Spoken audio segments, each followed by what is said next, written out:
Hello, what's up this afternoon, everyone? Welcome. Fine Tuesday to you all. Good to see ya. What is up? Hey, Matt, welcome. First time in the stream. Good to see ya. J-Balls, McBooty, Stone Rain Production, Chazzy Brown, Kazerno. How is everyone doing today? Oh my literal god, I'm pretty excited about this. It's a mana Tithe kind of day.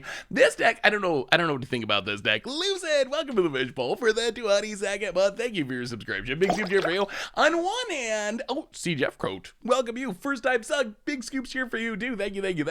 On one hand, if you look at this deck, it's got DRC, it's got Ragavan, it's got a bunch of Modern Horizons 2 stuff, Loris, yuck, Prismatic Ending, busted. So it's got a bunch of new stuff. The thing that is so intriguing about this deck is it's a mana Tithe deck, and it's a Crack the Earth deck. Crack the Earth! This card is so old, so unplayed, but maybe good in this deck. 1 mana, each player sacks a permanent. Normally it's not very good. You play it on turn 1, you sack a land, your opponent sacks a land. But in our deck, we have like treasure tokens from Ragavan we can sacrifice. We got blood tokens from Voldaren Epicure we can sacrifice. We got Flagstones of Trokir we can sacrifice. So we're kind of built around this effect. So I'm interested to see if this huge pile of 1-drop, is it finally crack the code of how to make mana Tithe real in the modern format. So that's what we're starting off with tonight. Some Mara this afternoon, some mana Tithe action. MTG Fox Mulder, welcome to the Fishbowl. Thank you so much for your subscription. I appreciate the Tithe sub. You can see the count already. We're good. Gonna be tough to top 17. 17 is what we had before. With in historic with our last mana Tithe stream. I don't know if we can get 17 mana Tithes in a single league, but we're gonna see.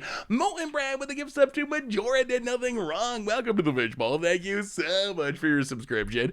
Big soup cheer for you. Thank you. How did Mengu do with the deck? I think we both. So someone played this in a challenge on Magic Online and did well with it. I think we probably both saw the deck list there, so it does not surprise me someone else find it. Ooh, let me see your brew pyro. So reminders. I don't think this is Mengu's deck. I'm pretty sure, so I believe, unless I'm missing something, I'm pretty sure that this is the deck someone performed well in a challenge on Magic Online, this modern challenge, Benji GX. So over the weekend, this person went 6-1 in a challenge, came in first place on Magic Online. I'm pretty sure Mango is not Benji GX, so I think that this person, whoever Benji GX is, posted a finish, and then Mango saw the deck, and I also saw the deck, and now everyone's playing the deck because everyone loves Mana Tithe. Who doesn't love Mana Tithe? Who doesn't?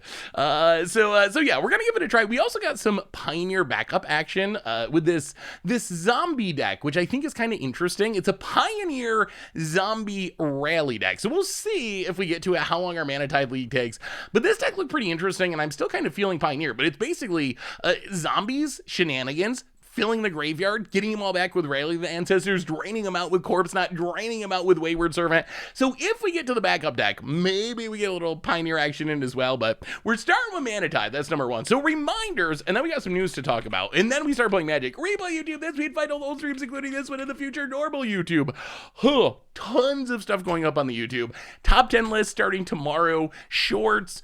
We finished spoiler season yesterday with our last daily spoilers. Of course, Kamigawa gameplay coming soon. So tons of stuff. Check it out on the YouTube. A reminder that our sponsor to date is Card Kingdom.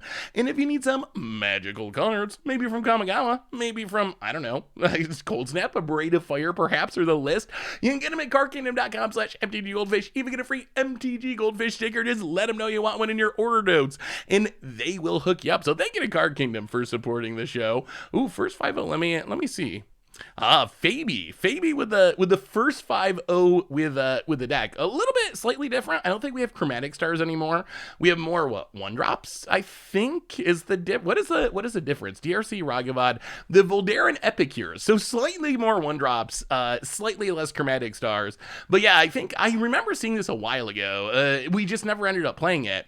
But anyway, yeah. So I don't know who started it first. So need better things to spend channel points on. I know. So the news of the day, 2 pieces of news. News number 1 is we got our commander precon decks. The commander precon deck lists are actually out. What do you think of the commander precon stuff that we got yesterday? How are we feeling about commander precons?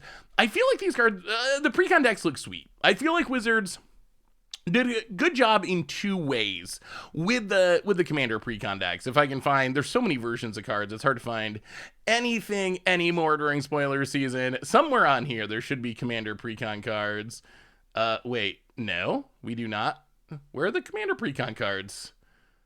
Main set. Oh, Wizards Commander. Okay, no, not you. All right, maybe I cannot find them. I can just find 10 different versions of Rizona Isuri Commander. I don't even know. Anyway, the Commander Precon decks are out. I like them. They look sweet. I'm excited because I don't think they look super broken. I think that's the most exciting part. They look sweet. They look powerful. The vehicle theme is cool. The weird rules aura theme is cool. But I don't see a dockside extortionist or anything that's going to break things. The other piece of news for the day, and this news is a little bit funny, with that Kieran deck, what if you put in Boros Shell with Cleansing Wildfire, more land destruction, or more indestructible lands? Yeah, I mean, I think that would be a possibility. Like, you could play that combo of Celestial Kieran and Ugin's Conjure and a bunch of different shells. The other news of the day is, wait, did I say it wasn't? I didn't say it wasn't playable, did I? I hope I didn't say it wasn't playable. I think that, the Commander Precons, why can I not find these spoiler cards? I don't understand why I cannot find the spoiler cards for the Commander Precons. Very strange. I know they exist, but I don't know. I don't know where to actually find them. Yeah, no, not that way. What about that way? No. This is just, there's got to be, I don't know. Well, I think the Commander Precons look definitely look sweet. I thought this would be newest, but I don't know. I don't know why I can't find them. But they were there earlier, I swear. I swear they were there earlier. But at the bottom of the deck list article, oh, they're in a different place. Oh, I saw the deck list. They're actually in the article too, but not on the spoiler page. I see.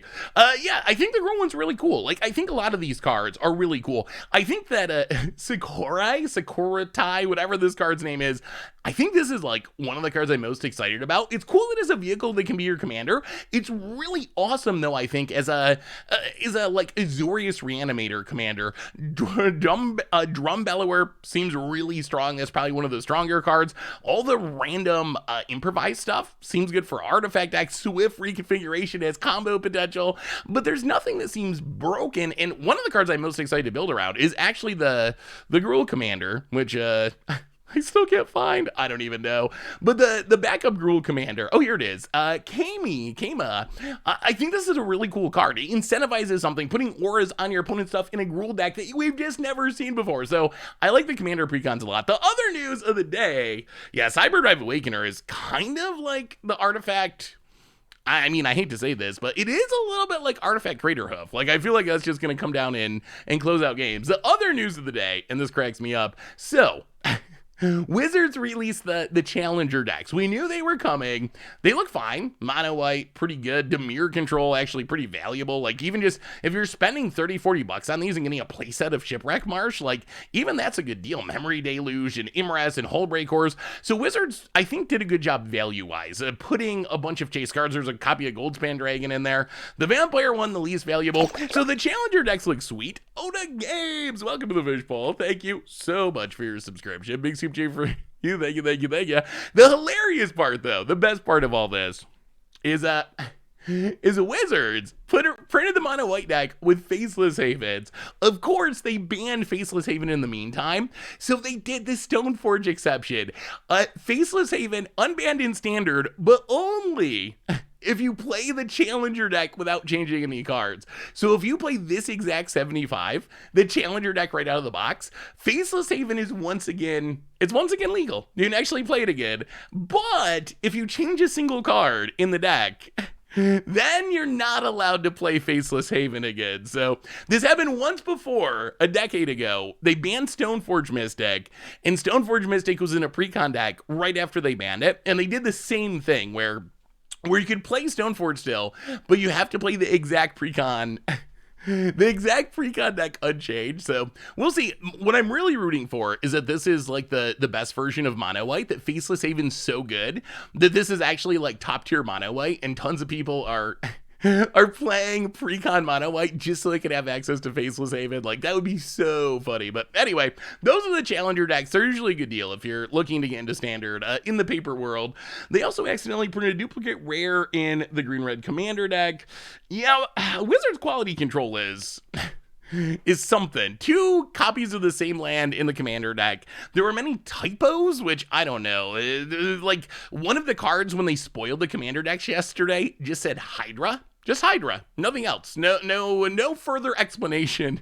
So you never know with WotC these days. But anyway, we are mana tithing in the modern format to start things off. So what are we doing with this deck? Well, we're trying to mana tithe, up our mana tithe count. We're beating down with random 1-drops, Dragon Rage Channeler, Ragavan, Voldarin Epicure, Bomb-Mat Courier, or Bonded Courier rather. We're blowing up some lands with Boom Bust if we need to. But really, the most interesting part of this deck, outside of mana tithe, is Crack the Earth. Crack the Earth, as I mentioned before, just makes each player sack a permanent for 1 mana. Normally not very beneficial because you're going to hurt both players equally, but we're kind of built around it with Flagstones to sacrifice, with Mishra's Bauble to sacrifice, with Ragavan Treasures, with Voldarin Epicure Blood to sacrifice. So we got a lot of ways that hopefully, as early as turn 2, we could be forcing our opponent to sacrifice their only land while we're sacrificing a Blood token or a Ragavan Treasure or a land that we don't mind sacrificing anyway. Hey, what's up, Dogamyth? How are you? How good do you think Assemble from Parts is in Historic? People love Assemble the Parts, I will say. People do love it. I keep getting deck submissions from people for Assemble the Parts deck. I haven't really built an Assemble the Parts deck. I don't know. Is it significantly better than the other reanimation options? Like, is Assemble the Parts really that strong? I'm gonna actually have to look it up and read this card again because everyone keeps asking about it. So it's 1 mana. Target creature in your graveyard perpetually gains, pay 3, exile it from your graveyard, shuffle it into your library, create a token that's a copy of it. 1 mana instant. Target creature in your graveyard perpetually gains, pay 3, exile it from your graveyard, shuffle it into your library, and make a token that's a copy of it, except it's a 4/4 zombie in addition to its other types. Activate only as a sorcery. So the upside is this can reanimate something cheaper, essentially, than other things. Unburial Rites is going to be like 4 mana, so it's kind of like the baseline, right? So it is cheaper. The downside is you're only getting a 4/4 version of it. I mean, it seems good. Like, I don't think it's bad. I think it's interesting in probably more value-y style decks. My wife and I listened to your Humans of Magic and loved it. Oh, thank you. I'm glad you liked it. Are we mana? Of course we're mana tithing. Of course. It still has 4 total mana. The upside is it speeds things up a little bit. Like, you can play this on 1 turn, and then for 3 mana do the reanimation. So splitting it up does speed things up compared to, like, Unburial Rites or something. I mean, I think it's a fine reanimation option, especially if you're trying to reanimate smaller things. A little awkward with, like, Ulamogs or whatever, because you kind of want them to be a 10/10 rather than be, a 4/4. It's like a one-shot Scarab God activation, essentially. So I don't know. It's one of the alchemy cards I haven't really played, like, at all. I don't think we've played that one, period. So we'll have to try it. Like, I think it has potential to be playable, but I don't think it's, like, broken or anything. It just seems, like, good at what it does. Croaky started on a stream like a week ago, I think. Ooh, I'll have to look it up. Let's look at this new deck from... I don't know where to find deck names, players' names on Architect. What is this deck? This is a new standard. Ooh, Colossal Plow. It's a vehicle deck. Esper vehicles? Interesting. I do think Magda goes up in value. Wow, is this 5-color vehicles? Some aggressive mana costs going on in this deck. Wait, we have... Oh, this is blue. It just looks black. Okay, so it's Jeskai vehicles. I think vehicles got a shot. I think vehicles for me are the most exciting part of our new set. Like, I think that is the biggest payoff.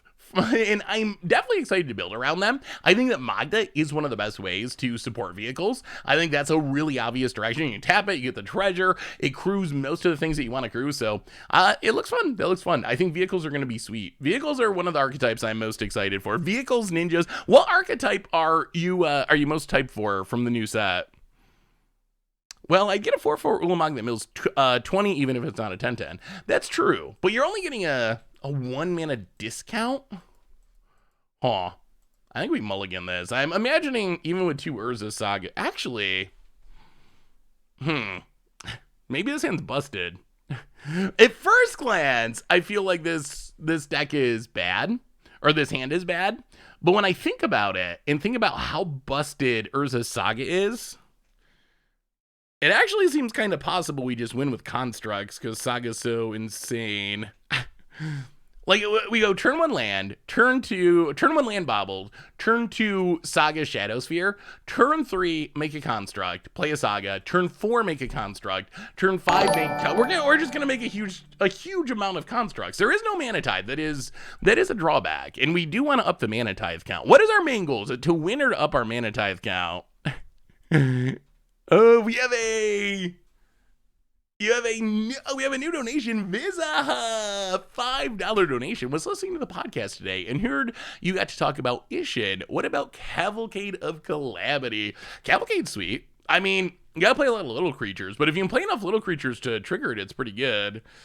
Thank you so much for the donation. All right. Well, mulligan. I do think that hand can win though. Well, this will keep. We got the crack. That sounds fine. We'll put a Sacred Foundry to the bottom. So we get to turn 1 Ragavan, turn 2 Crack Earth. Ooh, Seal of Fire. Okay. Cheating. Well, Arid Mesa, crack Arid Mesa. But 2 Urzas. No one beats 2 Urza Sagas. I don't think it's ever happened. I don't think anyone has ever beat 2 copies of Urza Saga. Ragavan, go. So what are we building in New Standard? What are you most hyped for? Are you even hyped for Standard at all? What format are you playing? Seal of Fire Part 2 with all the new cards. I think this Ragavan might die. Opponent, hater of monkeys. Come on, just give us a treasure. Stream mode achieved. Ninjas are going to be sweet. Vehicles are going to be sweet. Those are what I'm most hyped about too. Limited is I'm actually kind of interested in playing some limited. I don't know. Normally, so in the past, we would always do limited for the first stream, like do a pre-release stream. We've kind of shied away from that the last couple of sets. What do you feel about a limited stream? I kind of forgot how much value there is to playing a little bit of limited just for learning all the new cards. I think that is the biggest upside.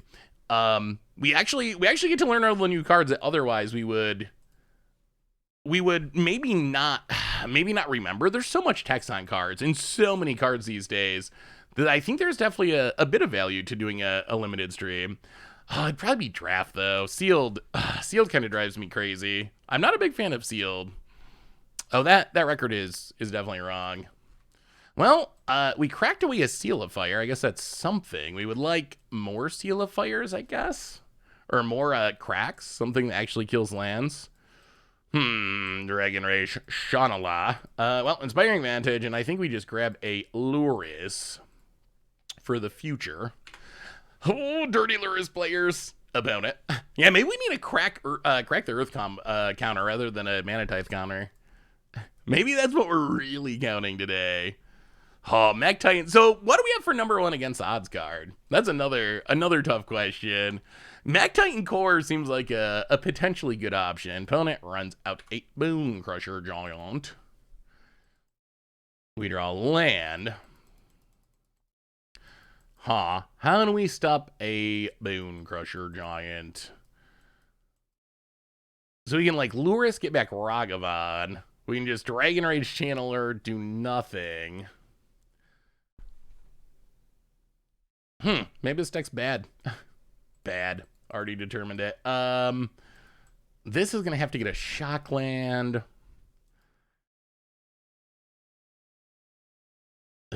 Arid Mesa, crack it. Only 2 basics. Greedy. Yeah, Mac Titan Core I think is an easy choice for first against odds card. Whether or not that is the correct choice, there are some other good options. Well, yeah, let's cast Ragavan and pass the turn, flooding out a bit. I feel like Greasefang's just like a good card. Opponent gonna go attacking. We're just gonna take it down to 10. Please don't kill our Luris or our Ragavan. Michigan Core? Opponent, double lands. All right, that's fine. Lands are good. Better than something that actually stops us. We've gone through 2 Seal of Fires. How many can they possibly... Oh my god, light up the stage number 2. Opponent's drawing their deck. Pyrite Spellbomb, Lava Spike. Plays a land. Luris might be dying. Oh my god, they have Skewer the... Oh my god! Okay, that's not good for us. Well, we will play Dragon Rage Channeler. We will Lightning Bolt. So is our opponent a burn deck? Is that what they're doing? Well, graveyard.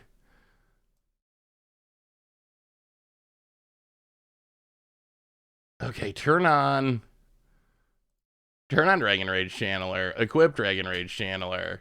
Hopefully our opponent's about out of burn. Pass the turn.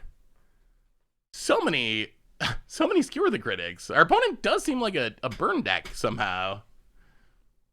Yeah, double Seal of Fire kind of just ruined our Crack the Earth. Like, only hitting a Seal of Fire is pretty bad.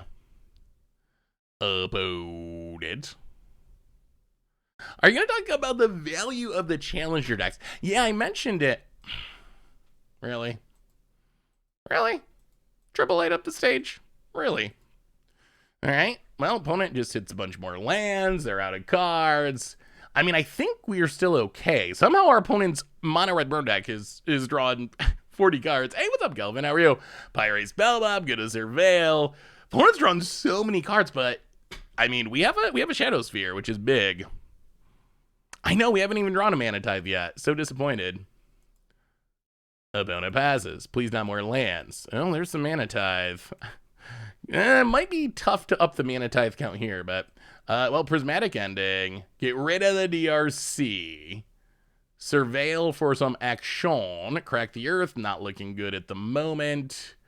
To the graveyard. I mean, we gotta attack. We do gain some life, which is good. When it goes to 16. Oh, boy, this is going to be tough. Yeah, Sagas look sweet. I don't think the Sagas are very powerful, but there's some really sweet designs. Den of the Bugbear. Opponent. The tokens this is going to make is kind of an issue. We're going to need more than this Dragon Rage Channeler to end up winning this game. Opponent hits us. Would this have gone better if we just kept the 2 Urza Sagas? Maybe. Well, Ragavan. I mean, unfortunately, it's going to eat this Pyrite Spellbomb, but go to combat. Attack. Opponent. So this is playing like a million. Oh my god. Okay, boom, boom. Counter number 1. Try to MDFC us, will you? Got him! MDFCs versus Mana Tithe.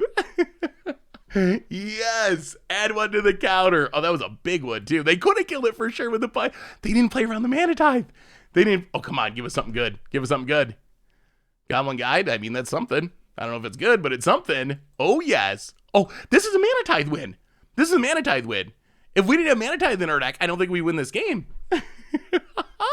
All right, counter, boom, 1 in our very first game. Yeah, that is like the ultimate Saffron Olive line. MDF Spikefield Hazard countered by Mana Tithe. Opponent's going to stump our Dragon Rage Channeler. And then Pyrite Spellbomb it. And then run out the Bone Crusher. I I mean, this is okay-ish. Opponent passes. So we get to Lightning Bolt, Bone Crusher, kill it. Dash Ragavan. Equip Shadow Sphere. Attack. About it. Lava Spike on top. Sure. Mana Tithe can beat Zendikar Rising. We saw that. I don't know about Eldraine, though. So do you think any of the sagas are good? So this is specifically for Constructed. I think all the sagas are sweet for Limited, or many of them are sweet for Limited. Well, I mean, I guess we might as well. Sure. Spike ya.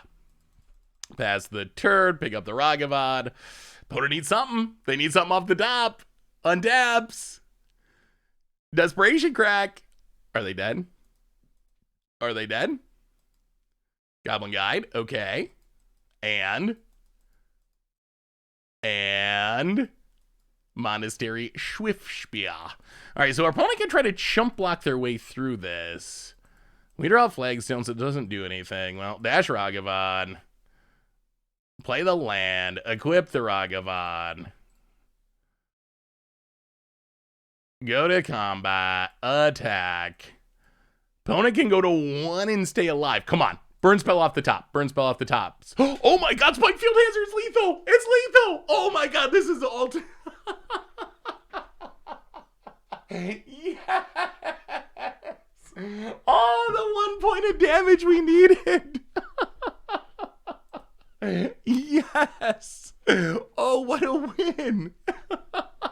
Mana Tithe the Spike Field Hazard and to flip a Spike Field Hazard for the last point of damage we needed. Oh, that is the greatest win we've had in a while. Micah Coco's Reign of Truth. Yeah, Micah Coco's Reign of Truth does seem like maybe one of the best for Constructed. Dylan Honor, welcome to the Fishbowl. Thank you so much for your subscription. Big super cheer for you. Thank you. Well, Lightning Helix seems good. Forge Tender also seems reasonable. What is not good? Boom Bust, most likely, is not good. I almost feel like Crack the Earth is not good in this matchup, but Michiko remains the same. Hey, what's up? Remains the same. How are you? Played as a land, just as a flex. Yeah, it's hard for me to see. I don't know. I'm hoping the sagas are sweet. I think Limited is gonna be fun. I think the sagas are gonna be really fun and Limited. Hey, what's up, Kiki Carrot Flowers? How are you? Good to see you. Good to see you. I kind of want to do an article about, or a video about just all the mistakes from WotC lately, like having 2 of the same non-basic land in a commander deck and stuff. I think it would be very interesting, but I'm afraid that it would just come across as like complaining, which would probably be less interesting, but I think it would actually be a funny video because there's actually like a pretty big list of just like weird. I don't even know. How do you end up with just typing Hydra into a deck list? Like, it's easy to blame it on like, oh, it's the intern or whatever. Ooh, Crack the Earth for days. And the Mana Tithe. Oh, this is the no threats, but this is the no threat nut draw. Wizards, I would agree, should hire a proofreader. It should probably not be me. I'm not a very good proofreader. Not at all. But they probably should. Do we kill this? So the thing is, our opponent's an Abash deck, which means they're not going to have a 2-drop.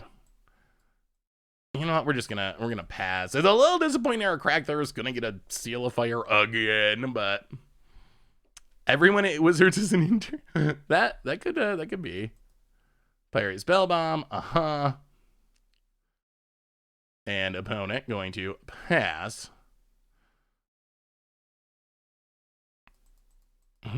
So many Mana Tithes.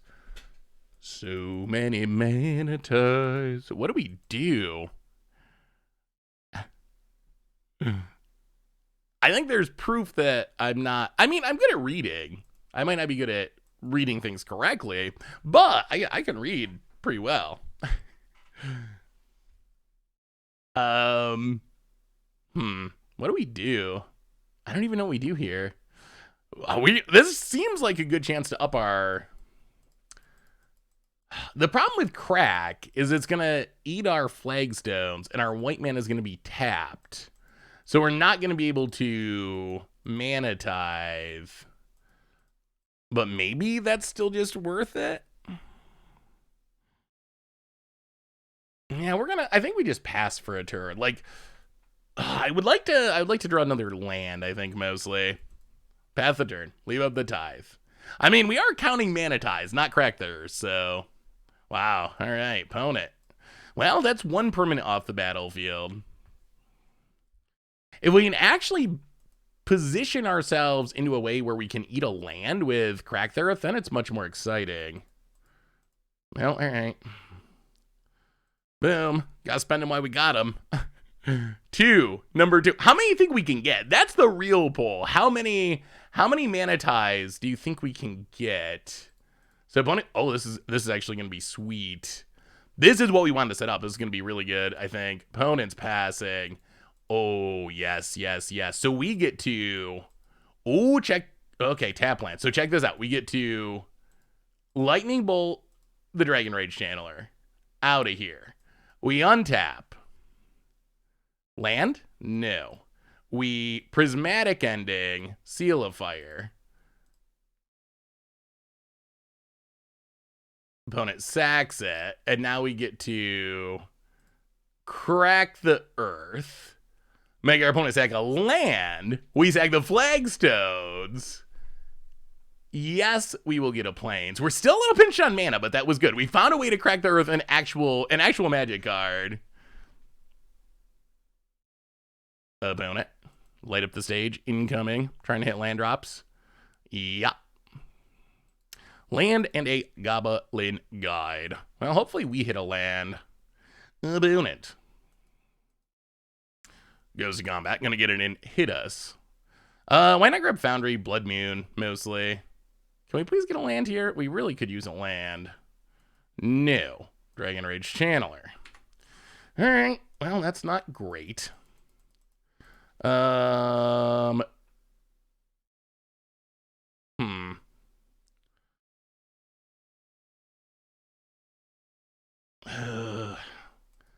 So awkward. Alright, Dragon Rage Channeler, go. Opponent. Yeah, our opponent's deck is definitely a Blood Moon deck. That's kind of their thing. Opponent has a Seal of Fire. Oh, I think we have to do this, even though it's awkward. See if we can surveil our Dragon Rage Channeler into living.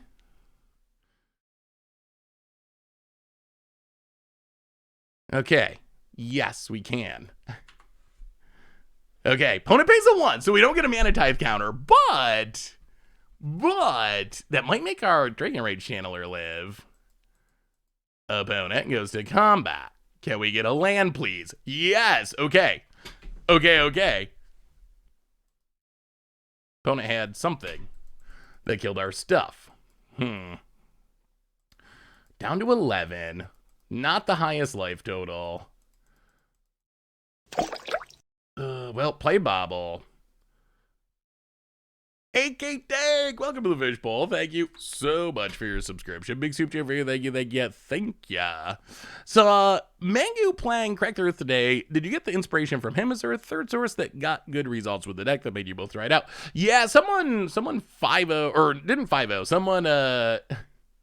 Someone ended up winning a challenge on Magic Online with the deck, and I think that is what has increased the interest in it. Yeah, I don't think we can up the counter if we don't actually counter the spell. The one that we cast just to grow our Dragon Rage Channeler, I don't think that actually counts as a actual mana tithe. So I don't think we can go up to 3.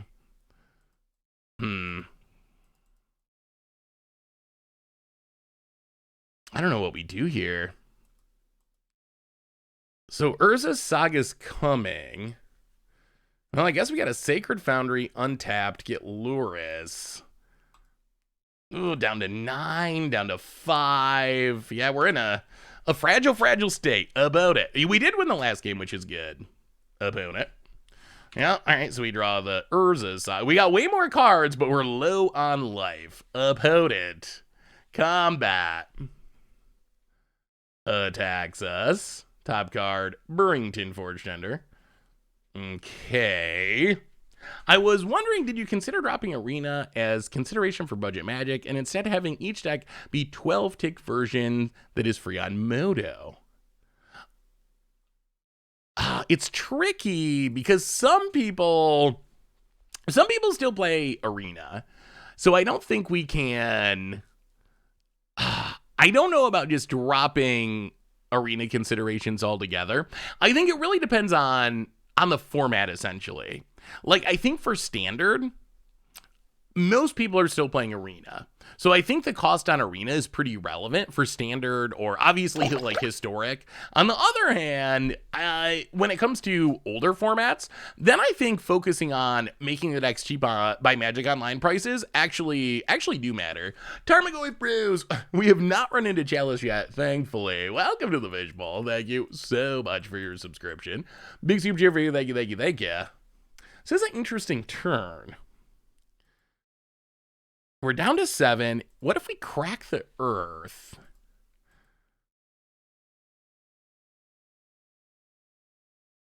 Crack the Earth. Ooh. Do we do it? Do we crack the Earth? Well, the problem is Luris just gets killed by Seal of Fire. So if we do that, we lose Luris. We get hit by this. Down to 5. Den of the Bugbears, potentially 4 more. We're just like so close to being dead. And we don't. So that doesn't seem that good. Like, what do they. So we play Luris, get back Bobble, sack Bobble. The other option is like crack Earth, sacrifice the Mountain, try to get rid of the Seal of Fire. Esper Sentinel, Forge Tender.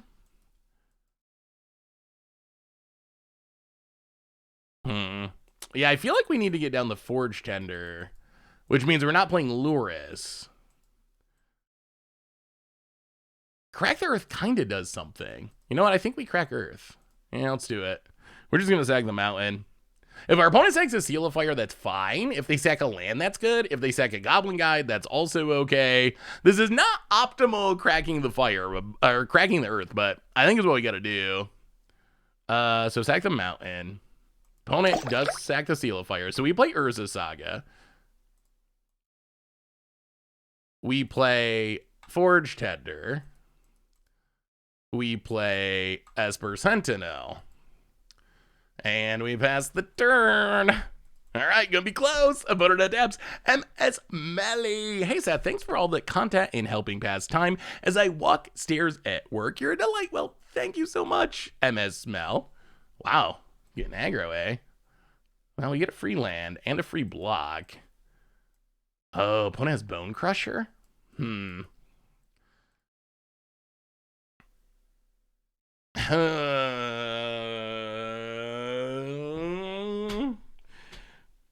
we double block? Oh, this is interesting. They gotta have, I think they have Bone Crusher to get around the protection. That's the only way this makes sense.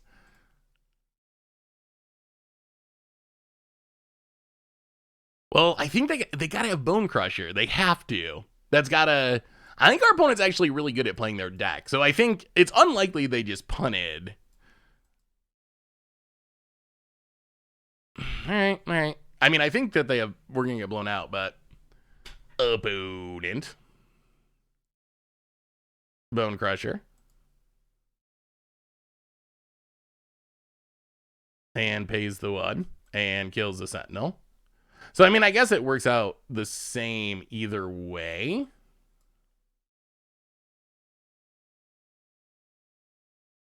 Opponent passes. I wish these lands were not so painful. All right. Well, down to 5. Hard to leave up our mana here for this mana tithe. I mean, sacking doesn't make a difference there, right? Am I missing something? Doesn't it play out exactly the same way?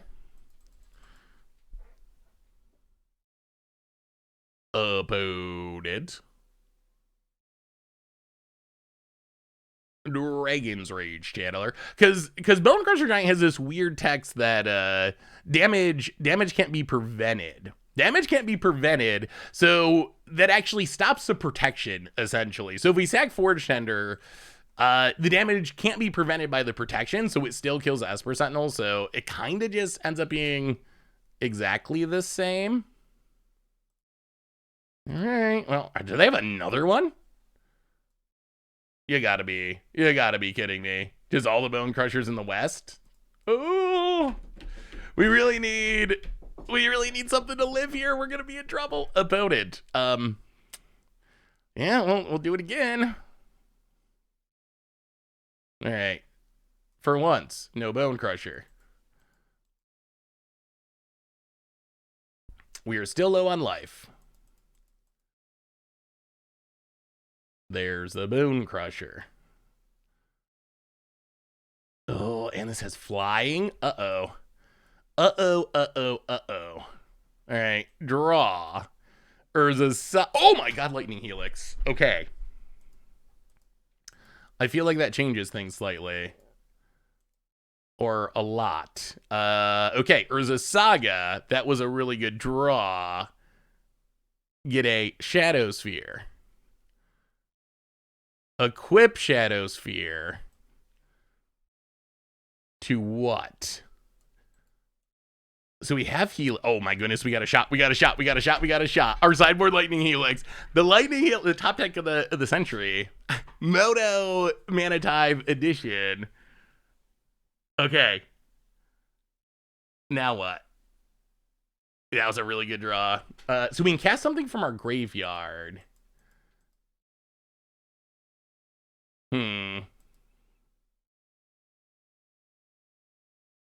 So play Saga. Yeah, the question is, what are we equipping to? That is the question. Action Gnome for the 5th month. The time flies by. Welcome to the Fishbowl. Thank you so much for your subscription. Big super cheer for you. Thank you. But do we want to attack with the Forge Tender? I'm almost tempted to just go with the Luris. I mean, that already has lifelink, though. All right, so equip Shadow Sphere.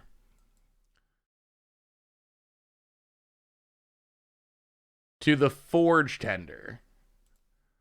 Cast Dragon Rage Channeler. Go to combat. Attack with both? Are we getting in with both?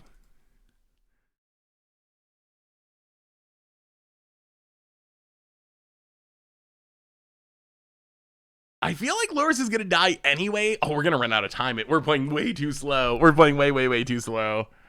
Yeah, we already played Dragon Rage Channeler from the graveyard. All right. We'll get in with the Forge Tender. Hit ya.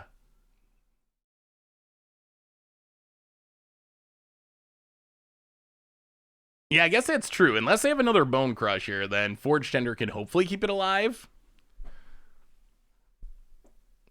I mean, I think we want to attack with at least one to gain some life, because we are down at 5. Wow, this ended up being a really interesting game. If you had heard Mono Red versus a deck with Dragon Rage Channelers and Ragavans, you might not think, oh, it's going to be really interesting, but this has actually been like an incredibly close, interesting game.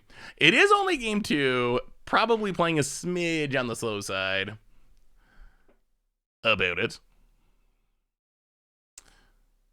Thinking we might be stabilized, and we have the mana tithe. Don't tell M. Hiyashi. Shh. I'm hopeful that we could just win this game, and then the clock will not really be an issue.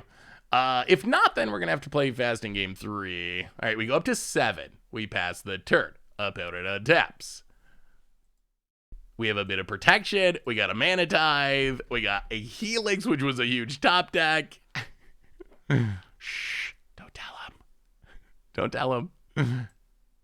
Our opponent, ever since they got mana tithe, they have played around it a little bit, but sometimes you can't really afford to play around it.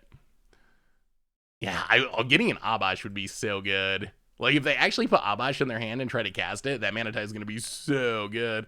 Yeah, we're playing against someone who's, like, really, really good with this deck. I think Miyashi is, like, known for the Abash deck, the mono red Abash. Yeah, Bone Crusher is weird, but I think it works well with Abash in specific, because it's a 3-mana spell that actually gives you something to do on turn 2. So I think for this deck in specific, it's good. About it. Oh, actually, everyone, how you feel about Pioneer? I gotta say, I put the Pioneer Budget Magic on the YouTube yesterday, and maybe it's just that people love Gates, and I love Gates, so I don't blame them. But it did surprisingly well. It was actually like popular, which I was very afraid that no one was gonna watch it because I thought everyone like kind of hated Pioneer now, but I think the tide has turned. I think it has turned. People are actually watching Pioneer content and people are having fun playing the format. So I'm actually feeling very positive about Pioneer for the first time in a while. Like, I think more Pioneers in our future. I'm very encouraged. A lot of times Pioneer was a format that a lot of people say like, oh, play more Pioneer. But then when I would actually do a Pioneer video, not many people would watch it.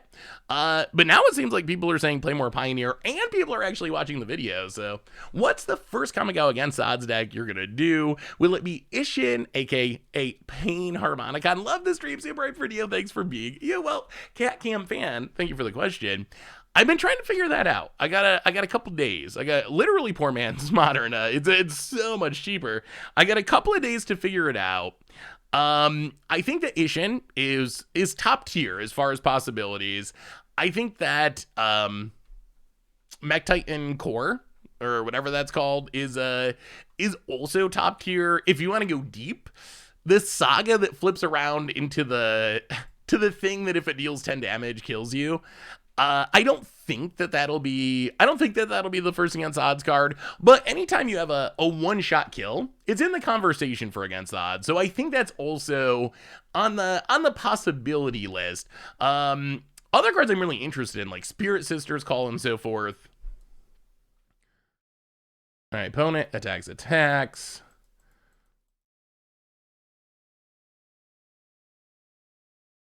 Oh, they actually do have the stomp.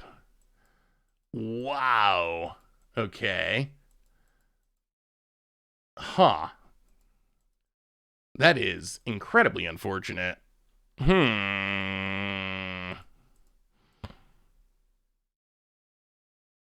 Okay.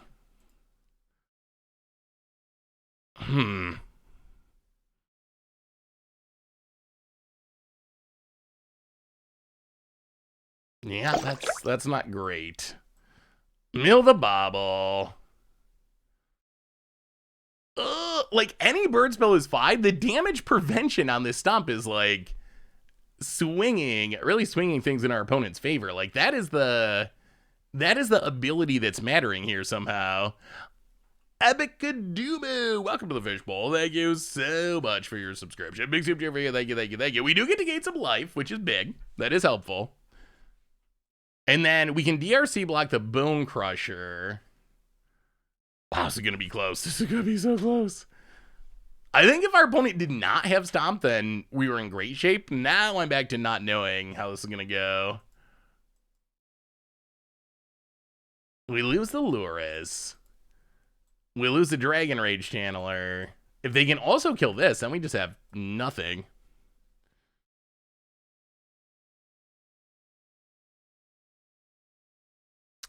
Yeah, I guess there might be an argument to just keeping the DRC and dropping to 6. The problem is Double Bolt would kill us, and we wouldn't be able to stop that. But gaining back 4 would be nice.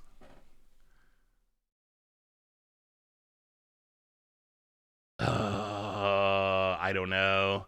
It's actually a really tough decision. Opponents are really thinking about this too. We're catching back up on clock because our opponent's also thinking about things.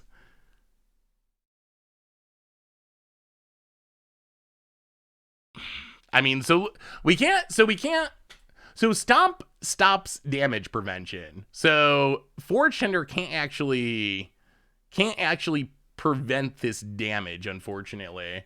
So I wish we could protect. If it was a lightning bolt, we could definitely do that and it would be amazing. As it is, yeah, they got Skewer the Critics too. I mean, the other thing is they could kill the Dragon Rage, and I don't even know. I think we block, and here's why. I think we block because we have 2 Urza Saga tokens coming. And at worst case, we get to make 2 constructs. Oh, I think that swings the late game in our favor. So I think that's our argument for blocking. Is block here and then hope that Busted Urza Saga carries it.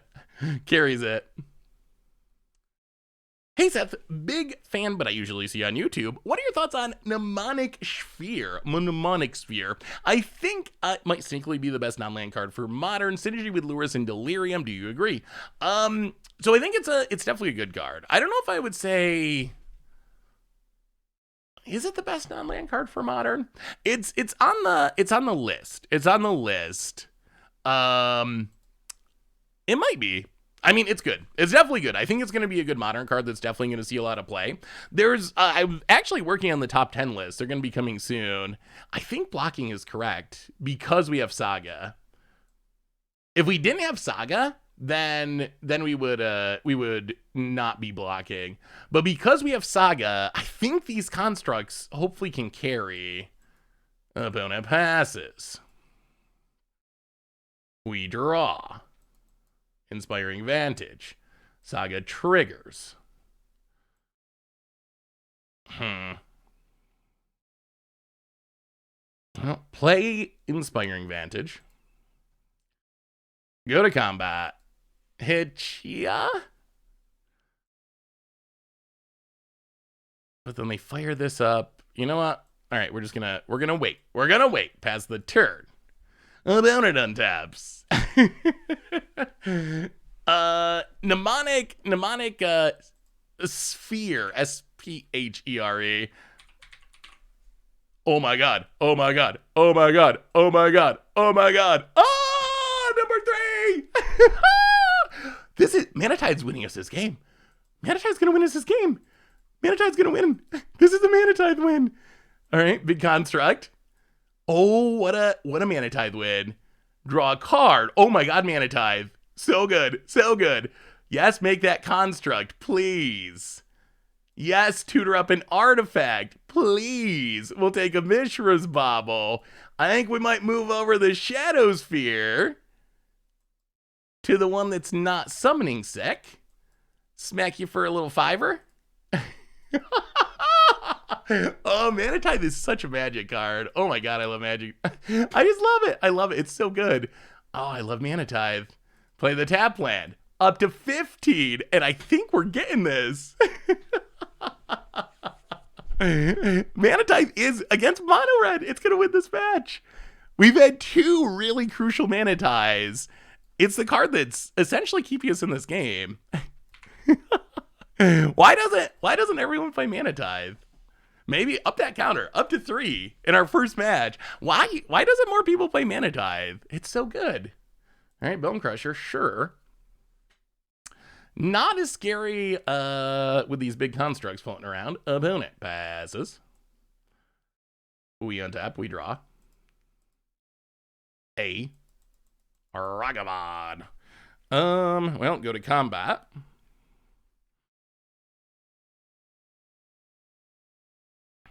Attack. Actually, do we just attack with 1? Yeah, attack with 1. Opponent.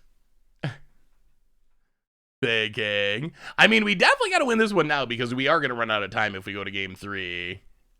Opponent blocks with a Bone Crusher.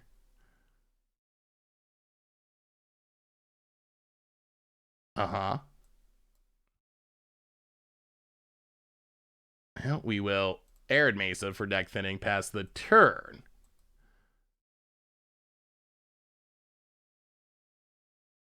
Okay, opponent has all the Bone Crushers in the world. Well, time is becoming a little bit of a concern now. I'm getting a little nervous. Oh, let me see Pyro No.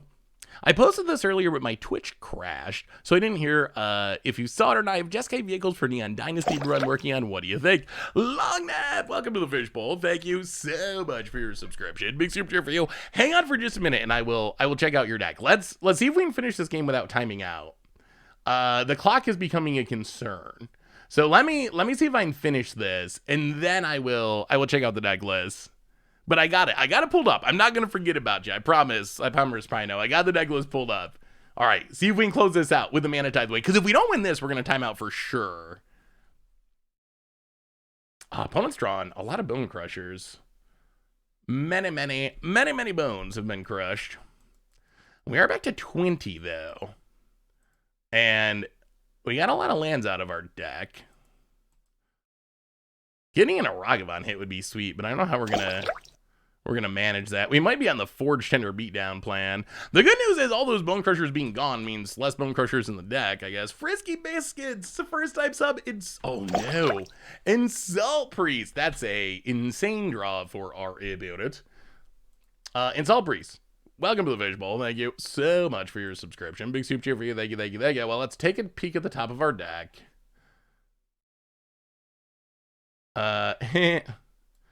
As much as I love you, Mana Tithe, I do not think this is your time.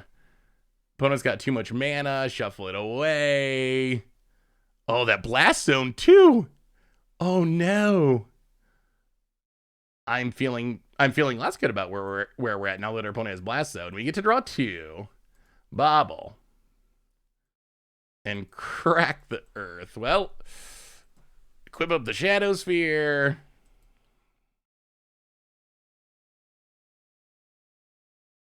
Wow, Blast Zone. Go attacking. Opponent blocks. Takes 1. I'll play the Bobble. And pass the turn. Are we gonna end up losing this? This Blast Zone is a huge problem. Opponent sacks the Blast Zone. Kills our entire board. Draws a card. I don't know if we can get back in this now. Opponent. I mean, our opponent could have blown the Blast Zone during combat, so I don't think pumping is super relevant because they could have blown it any time. Yeah, Blast Zone does kill the token because it kills all the artifacts. Opponent runs out of Bone Crusher. Well, all right.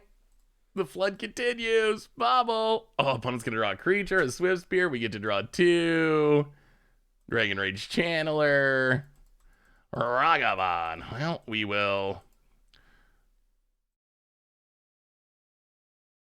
crack the earth. Oh, I guess this was a slight punt. We should have played the Dragon Rage Channeler first, I guess. Yeah, I think that is a slight punt. We would have got a Surveil out of it, so oops. Well, pass the turn. Blast Zone. So maybe they're not playing Blood Moon? I don't know what's going on with their opponent's deck. Opponent. Hey, what's up, Quinjo Jano? How are you?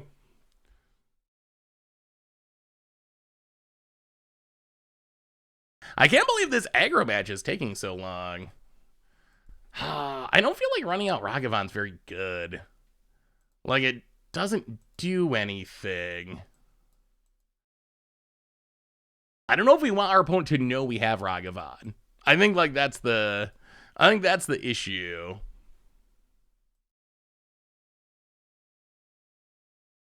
Opponent. Thinking. Wow, what a ridiculously long game. Yeah, I think we're not really in the chump block range. We're in the trying to find a way to force through damage. And this deck, unfortunately, does not really have much burn. where we would have burn, instead we got a bunch of crack the ers. I mean, I guess we got some lightning bolts, which is kind of burn. But looking at our deck list, there's not... Like, there's not a ton for actually, like, closing out the game. With the lures being gone, there's just not much. All right, pass the turn. About it. Yeah, we would like our opponent to attack with everything so we can sneak in a dashed Ragavan attack. That would be the best case scenario. Affinity to Squirtle for this 6 months. 6 months, my favorite streamer. Thank you for being you. I appreciate your positivity and jankiness. Let's get this win. Well, Affinity to Squirtle, I appreciate the resub and the kind words. Big super cheer for you. Thank you, thank you, thank you. It's been a just ridiculous match. Like, sure, we're behind on clock, but our opponent also has 5 minutes on the clock in game 2. Like, this has just been a ridiculous match for 2 aggro-ish decks. Opponent hits us all the way down to 18. Lights up the stage. Oh my god, I was joking. All right, Goblin Guide in a mountain. I mean, I think the biggest difference is our opponent, I feel like, gets to draw way more cards than we do. We don't really have card advantage or burn. Our opponent has both. Also, they've just drawn an epic number of Bone Crushers to get around our protection. All right, show us the lightning bolt. Blood Moon. All right, well, there's a Blood Moon. Well, okay, we got a shot. We draw lightning bolt. Lightning bolt, please. Balmet Courier. Well, 1-2. Dash Ragavan. Balmet Courier. Go to combat. Attack with everything. Top card. Exiled. Opponent. Blocks Ragavan. Drops to 4. This also shut down their creature lands. Oh my, are we going to get there? Are we going to get there? Opponent. Untaps. 1 minute 36 seconds on the clock. Monastery Swift Spear. We knew about that. And... Swift Spear. Okay, that's it. Opponent's out of cards. Opponent's out of cards. It might be happening. It might be happening. Opponent passes.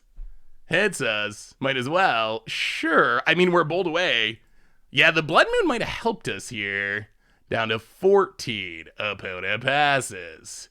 I mean, if we hit a bolt, we just win, right? And we get to sack the Bonded Courier to draw. And we haven't drawn on... We drew 1 bolt in the very early game. So we got a lot of bolts in our deck. About it.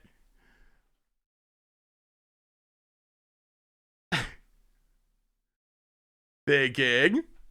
1 minute on the clock. Are we going to close out the most epic win? Well, I mean, we don't win because they can block, right? We dash this, block, they take 3. So it's not... Wait, how are they dead to dash with 2 blockers?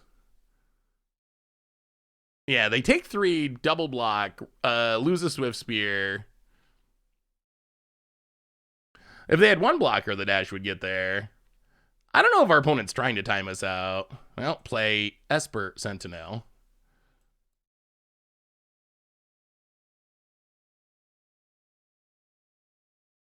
Dash Ragavan. Attack with it all. Yeah, we are definitely going to draw 2. I mean, we're swinging with everything. That's what we're doing. Like, that is the plan. Because if we spin into a bolt, we just win. Dash Ragavan. Number 2, $100 at Hasty Monkeys. The Tony back. Welcome to the Fishbowl. Thank you so much for your subscription. Big super cheer for you. Thank you, thank you, thank you. Swing, swing, swing. Opponent has to block both. So Ragavan's going to die. We're going to sack this Bonded Courier to try to hit something. And opponent's going to go to 1. Opponent blocks. Sure. Sack the Bonded Courier. That looks like a lightning bolt to me. That looks like a lightning bolt to me. What a win. What a win. What a game. Mana Tithe. That was Mana Tithe. That was, wow. The Mana Tithe, I know we didn't win in the end with a Mana Tithe, but the Mana Tithe actually allowed us to stay in that game. What a ridiculous match. Wow. Wow, wow, wow, wow, wow. 3 Mana Tithes, and it took every single one of those. Wow, that was a very, very interesting match. This is why I love playing older formats. That's why games like that don't normally happen in standard. Like when you play in, this was just match 1. When you play in was he actually in the front page of the trophies? Oh, right there. You're right. It is on the front page. Where are we on the 0? So we're not on the front page of the trophies. We'll play a bit faster. We'll play faster, I promise. So deck lists that were sent in. Oh, the vehicle deck. Yeah, we did look at this one. You might have missed it while you weren't there. I think that the idea definitely has potential. I'm really hyped for vehicles. I think that those are the most powerful part, outside of lands probably, of the new set. I think the new Kamigawa vehicles are so good. The exact build is a little interesting. I think it's got some cool ideas. I think that Magda is definitely a great option for vehicles. Not 100% sure about like Flip the Switch and so forth, or Silver Raven's kind of unique. So some of the like specific card choices are stuff that I hadn't really thought of. But I think you're on the right track, because I think some sort of blue-white / Jeskai vehicle list has potential to be really, really good. So I like the idea. I like the idea quite a bit. Ooh, and some Shrine Commander. Well, not Shrine. Technically, no creature type commander. Boy. I don't know. How many of you listened to the podcast yesterday? Richard has played Magic for a long time. Richard's very good at Magic. If you ever watch Commander Clash, I don't know if you listened to the podcast towards the end when I was trying to explain to him this card, Go Shintai of Life's Origins, and how the shrines don't actually have creature types, even though they look like creature types. And Richard, like just like me, he couldn't really grasp it. Like, same with me. When I read this, it just reads like a creature. The tokens read like creatures. So I don't know. That's still one of my criticisms, I think, of Kamigawa's. Just how the shrines are worded are so weird. But I'm definitely hyped to build Go Shintai. Like, shrines are just a really cool type. And I think that this is one of the things I like about some of these commanders we've seen, including this one, is they have multiple uses. Like, along with being obviously the best shrine commander if you want to build shrines, it's also a really sweet enchantment commander, or like saga commander, because sagas are always going to the graveyard and you can get them back. So that's one of the things I like about what Wizards did with a lot of the commanders from this set is, even though they have like a primary use, I think we keep this. Even though they have like a primary use, they also have a lot of secondary uses. I think another great example of this is with Shurikai Genesis Engine. I'm not so much hyped about building a vehicle deck with it, even though you definitely can do that. But it seems really sweet as like a Reanimator commander for Azorius, which is something they don't really have a good commander for. So I think they did a really good job with the commander designs from this set. So this hand, I mean, we got a bunch of 1-drops. If we can get in the Ragavan hit, we can crack the Earth. Opponent's also a Lurrus deck. Well, Sacred Foundry, untapped, and Dragon Rage Channeler, and Mishra's Bauble, Surveil for a land, Prismatic Ending to the graveyard. All right, pass the turn. About it. Yes. Turn 1. Boom. Land, Mishra's Bauble, crack Earth, flex. Opponent has no permanence. we are sending a very strong message, though. Ooh, Galvanic Blast.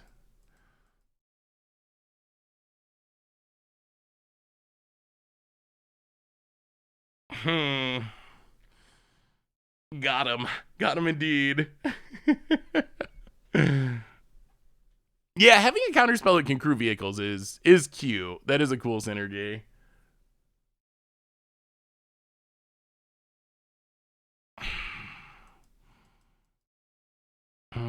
but we also want to draw land. All right. Ooh, all right. Well, Crack Earth is looking much worse now. I mean, I guess if we draw land, it could still work. All right. Yeah, land maybe? If we draw land, it still works. We did surveil away a okay. Sacred Foundry, untapped. Prismatic Ending, Memnite. All right, we're doing this in a very roundabout way, but Prismatic Ending the Memnite. Out of here. Gonna crack some earth. Everyone sack. We'll go with the bobble. Opponent, what would you like to choose? Oh, your opponent chose their land. Opponent, that's a risky choice. Opponent. Oh, they're hammer time. All right. Well, I guess we start dashing monk. Oh. You know what? We're just going to play the monkey. New plan. Play the monkey. Leave up Bolt and Mana Tithe. We got to up the counter. Opponent finds another land. Shows a Stoneforge. Boom. Nice try. Add it to the count. Up to 4. Mana Tithe is so good. It's so good. It's just so good. Oh, we draw a bolt. Hit you with the monkey. Oh, I love Mana Tithe. Ragavan steals us a pure steel paladin. You know what? We might as well. It's a 2/2. We do have an equipment in our deck. Opponent, Memnite, returns. And opponent passes. We draw. Ooh, Boom Bust. Well, I mean, Bolt your Memnite. Well, you know what? Bolt your Memnite. It's a lot of bolts to kill a Memnite, but about it. I don't know why Force Spike is not in the format. It is very, very odd that it is not in Modern. Stupid Monkey gets in the hit. I mean, I think it's worth cashing in our treasures to... Oh, is it? Actually, maybe it's not. On second thought, let's pass.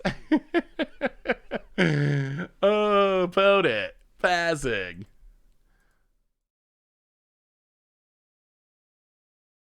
We draw. More Ragavans. More stupid monkeys. Go to combat attack. Arma! Fingo 3K. Welcome to the Fishbowl. Thank you so much for your subscription. Big super cheer for you. Thank you. Ragavan hits. We steal nothing. Well, Urza Saga, I guess, is kind of something.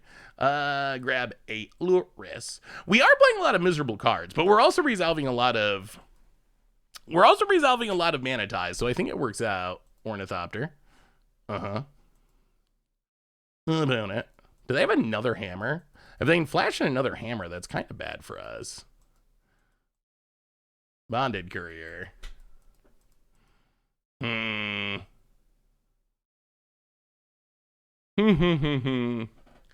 how do you like the Commander podcast? What do you think of that style of podcast? One of the things we did at the start of the Commander Clash podcast was try to avoid doing like news style casts, essentially, like, you know, current event style podcasts, because we covered that a lot in the Goldfish cast.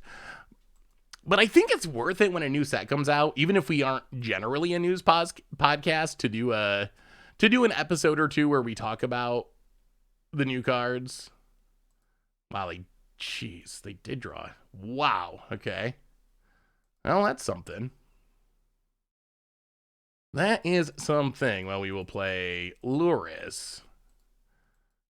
Opponent's doing a good job of drawing hammers. Luris will let us bobble. We might as well take a... You know, we'll stop on our opponent's upkeep. We'll do it correct. We'll do it proper. Pass the turn. Upkeep. Take a peek. Hopefully it's not something brutal. Urza Saga. Not brutal immediately. Does that mean we win? maybe about it at taps. Will we see Phil on the Commander podcast? We haven't really figured that out yet. On occasion, maybe? But yeah, we haven't really figured that out. The podcasts are cool. Professor recently said y'all are big time buddies. Oh yeah, Prof is awesome. I talked to Prof quite a bit.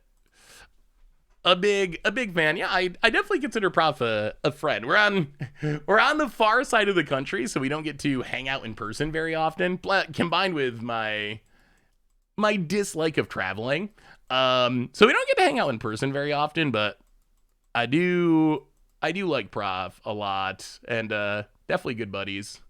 Well, dash, land, combat, dead. Huh. About it. So what other so yeah, we haven't really figured out exactly how to handle people leaving Commander Clash when people rotate. I think that the Commander Clash podcast crew, at this point the plan is to have it stay the same.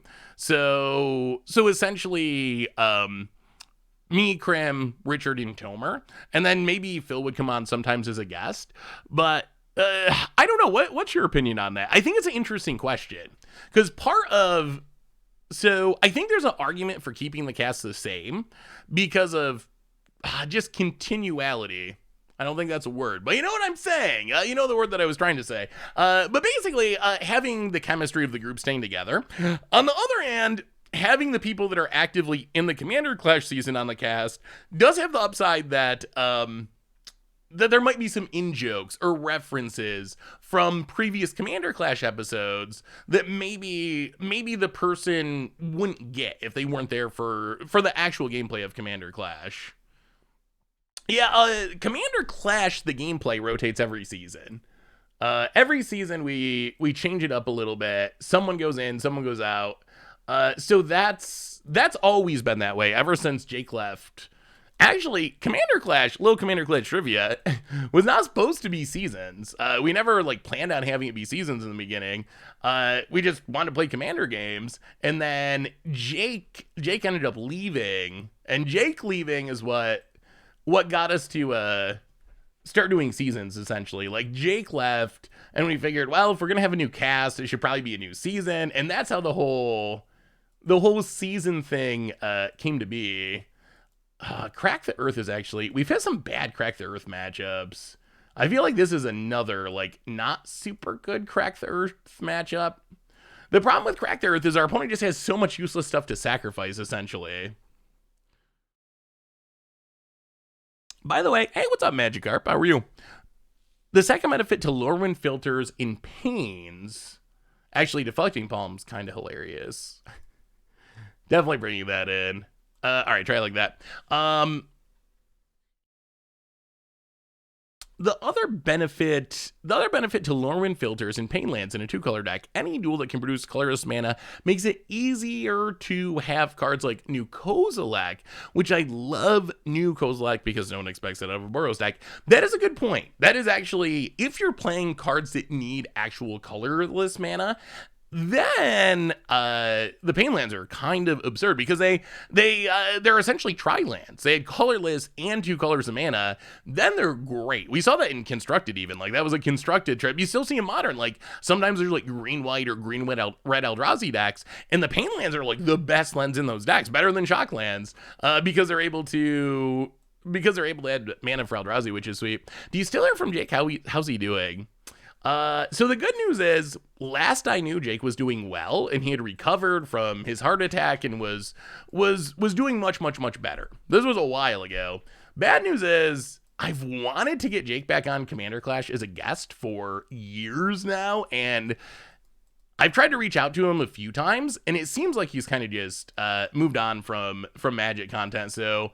As much as I'd love to have Jake come back for a season, but I'd love to even just have Jake come back and do a Commander Clash Live or a special reunion episode, and I don't think it's gonna happen. I think it's unlikely that we ever get to do that at this point, unfortunately. But I would love it if it could happen.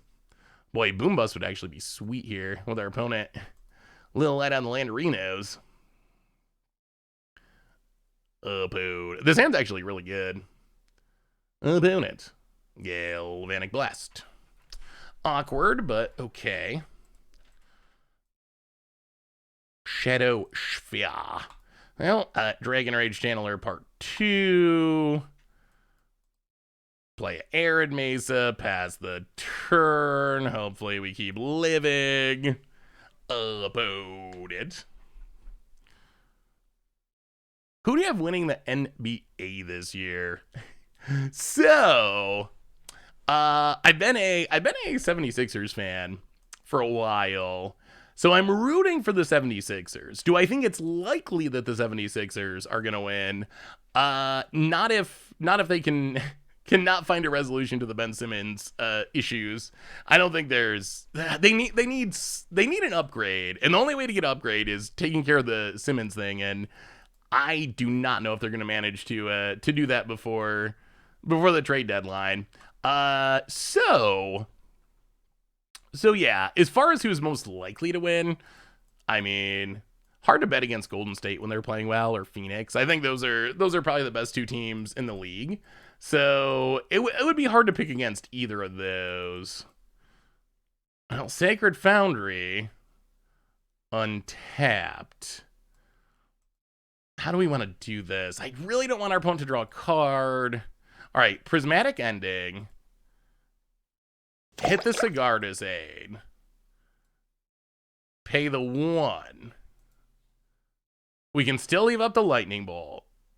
In case our opponent flashes something in, yes, we will pay the 1. We will Surveil. Do we want another land? Oh, do we want another land? Dirge-O-Matic. Welcome to the Fishbowl. Thank you so much for your subscription. Big super for you. Thank you.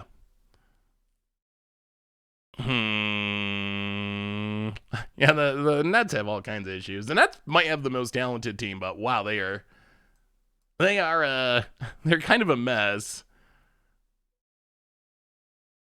Yeah, all right.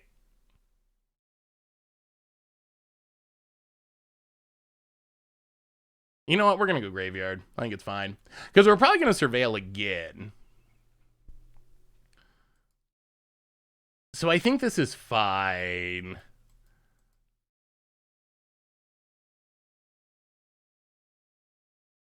Opponent.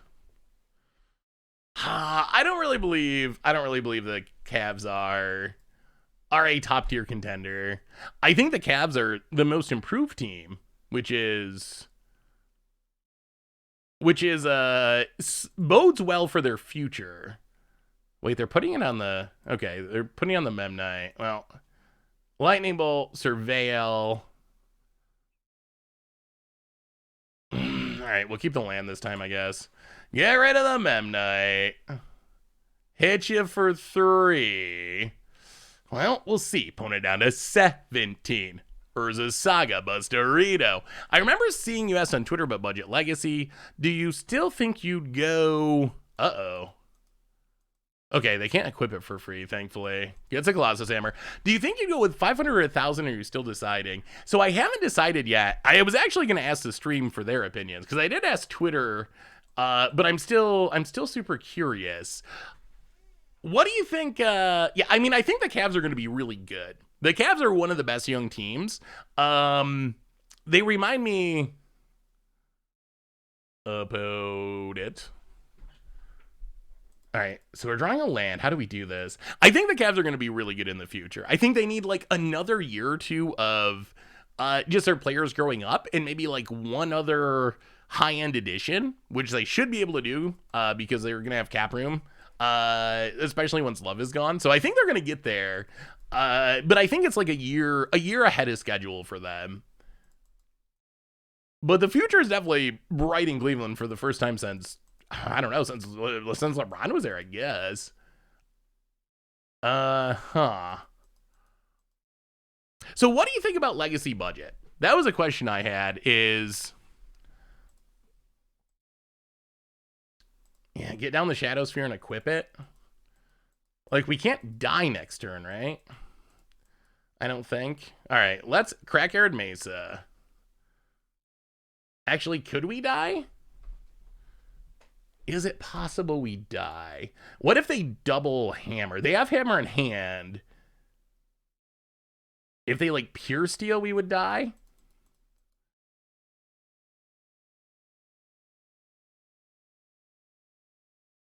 You know what? I think we're just going to attack for now. We're going to wait. Get in and hit you with the Dragon Rage Channeler. Opponent down to 14. Like, the other thing is we're pretty close to wanting our opponent to equip a hammer so we can just win with Deflecting Palm. We're not that far away from that point. We might actually be at that point now. Do you know when the best card for each format videos are coming up? Yes. So the top 10/5 for Legacy video has been mostly recorded. I'm still figuring out Pioneer. But the ones that Crim and I do are done. Legacy is done. They will start going up either tonight or tomorrow, and they should all be up over the end of this week through the weekend. Worst case, like the Legacy one might be the beginning of next week, but they're coming very, very soon. The top 10 for standard, historic, modern, Commander. There's not going to be a Tomer and I top 10 video because the podcast basically replaced that, where we had the whole crew do it. So the traditional Tomer and I, definitely a half hour this time.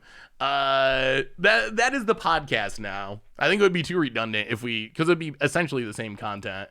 So it'd be too redundant if we just did the exact same thing. Well, hit you with the Dragon Rage Channeler. I'm doing it. Down to 11.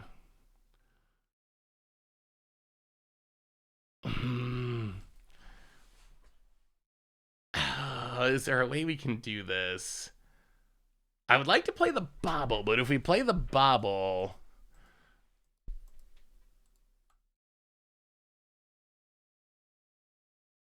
You know what? We're going to play the Bobble. Play the Bobble. So let's say, chat, and I asked this on Twitter, and I want to ask you all about it as well.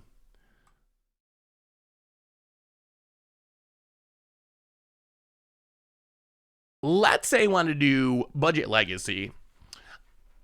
Obviously, would be awesome if Budget Legacy could be $100, but I don't think it's... Yeah, I want the Deflecting Ball would do, but I don't think it's especially practical for $100 Legacy decks to be competitive. There could be a couple, like a burn deck or something, but I don't think you could have many competitive Legacy budget decks at $100 budget. What kind of budget will you not be mad about for Legacy?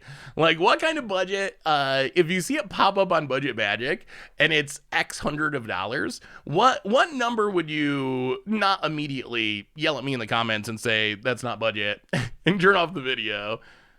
500, 500, 400, 1,000. I mean, obviously, my goal would still be to make the decks as cheap as possible. Like, that would still be my number one goal. So it's not like I would, if we decided on whatever, 500 or 1,000, then I would just use the maximum every time. Cigar does aid. Oh my God, we're going to get oh my God. Hammer. It's happening. Oh my God, it's happening. This deck has been spectacular. Mana Tithe wins, Deflecting Palm wins. What more could you ask for? I feel like this is... I don't think our opponent can play around this. How are you going to play around Deflecting Palm when you're the Hammer Time deck? Okay.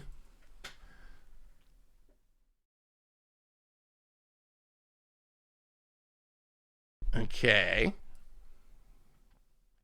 I mean, this is still okay. It's still okay.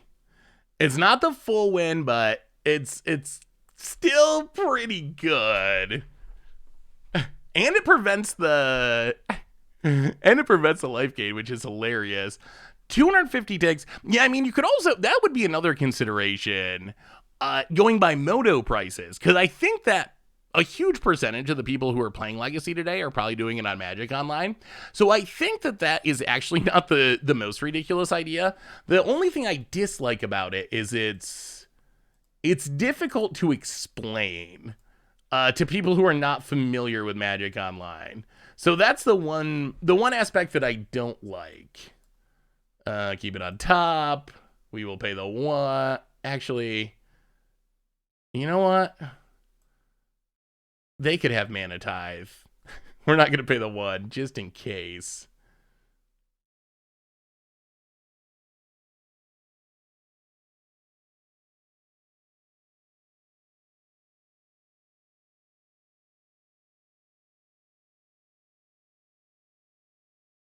What just happened?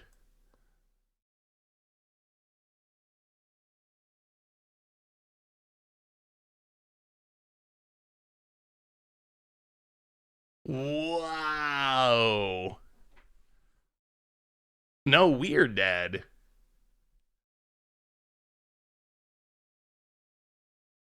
Wow. Hmm.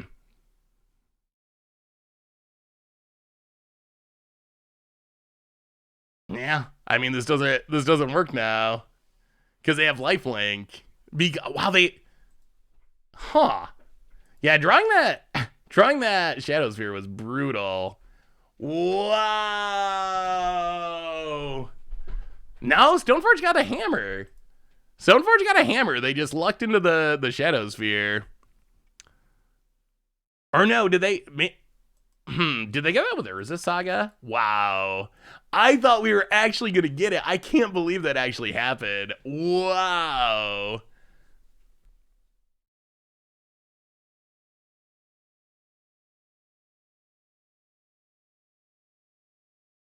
I think we should have not played the bobble.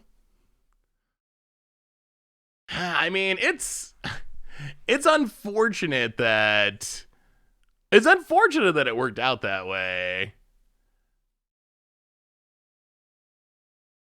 The odds of our opponent having that exact setup are pretty low. HS Bassman, welcome to the Fishbowl. Thank you so much for your subscription for the 11th month. Big scoops here for you. Not paying super risky because then you draw them into stuff. So I feel like not paying is, I mean, I guess maybe just not playing the bobble period would have been, maybe that would have been worth it. Never pay the one. Words to live by. Yeah, maybe it would have been better not to play the bobble. I was feeling like we were pretty safe there. Like, our opponent needed... exactly like 4 different things.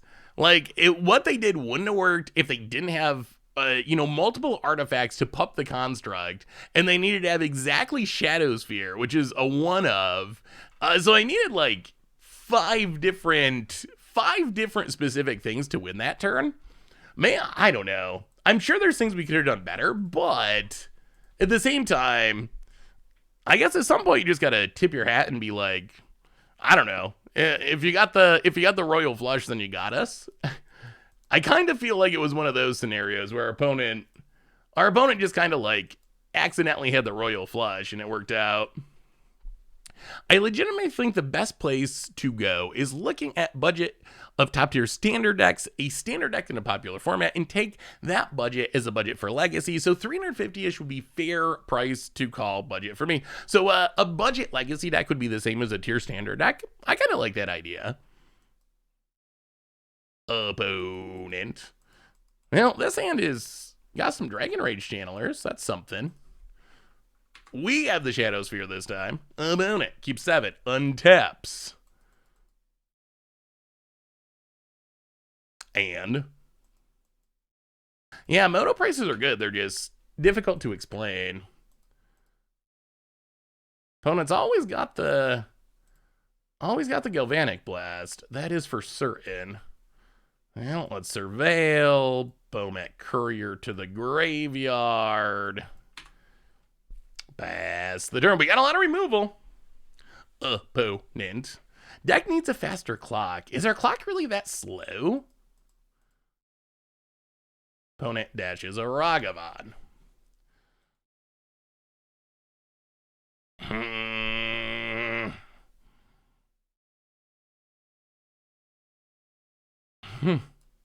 Ragavan's such a brutal card. All right, well, yeah, I guess we got to block. So I think our hope is that we get to Luris. So we really would like a land. Yeah, we can't let our opponent start getting in monkey hits. Well, this kind of works. Not pretty, but... So Flagstones tutors up a Sacred Foundry. We get a Luris for the future. Hopefully we don't die this turn, pass the turn. I don't have a lot of experience speaking from my perception of your game plan. Okay, opponent has Pure Steel Paladin. And Springleaf Drum. And Esper Sentinel. Opponent passes.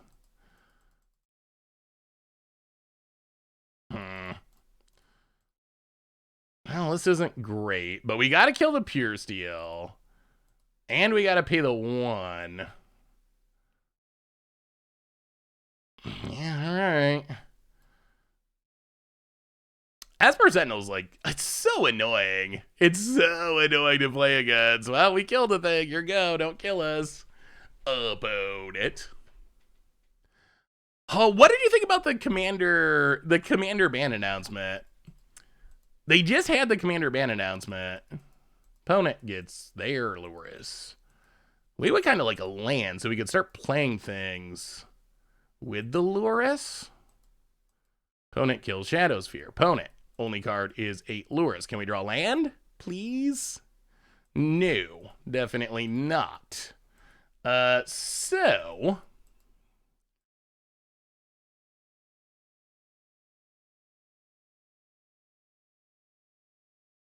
No, Dash Ragavad.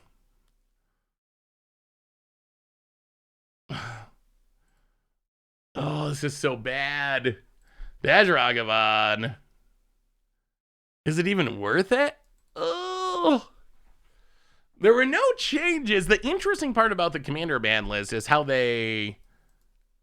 Oh, boy. All right, well, yeah. All right, I guess we just play Lures for no value. Feels bad. Lacking land's not good.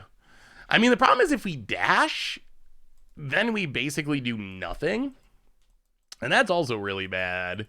The problem is our opponent has enough mana that they get to Luris and dash Ragavad, and then we got to take the hit from Ragavad, and then the snowball disaster begins. Oh yeah, that was super good, Magikarp. Good Futurama meme. All right, so there's the Luris. Yeah, so this is pretty bad for us. Our opponent's winning the Monkey War. No, they don't dash it. Okay. No, don't tell me you drew a burn spell. Esper Sentinel Part 3. All right, that's a lot of Esper Sentinels. Many. Opponent passes. All right, this is gonna be interesting. We draw. Crack the Earth. I don't think we're gonna be casting that. Play Dragon Rage Channeler for 8 red mana. And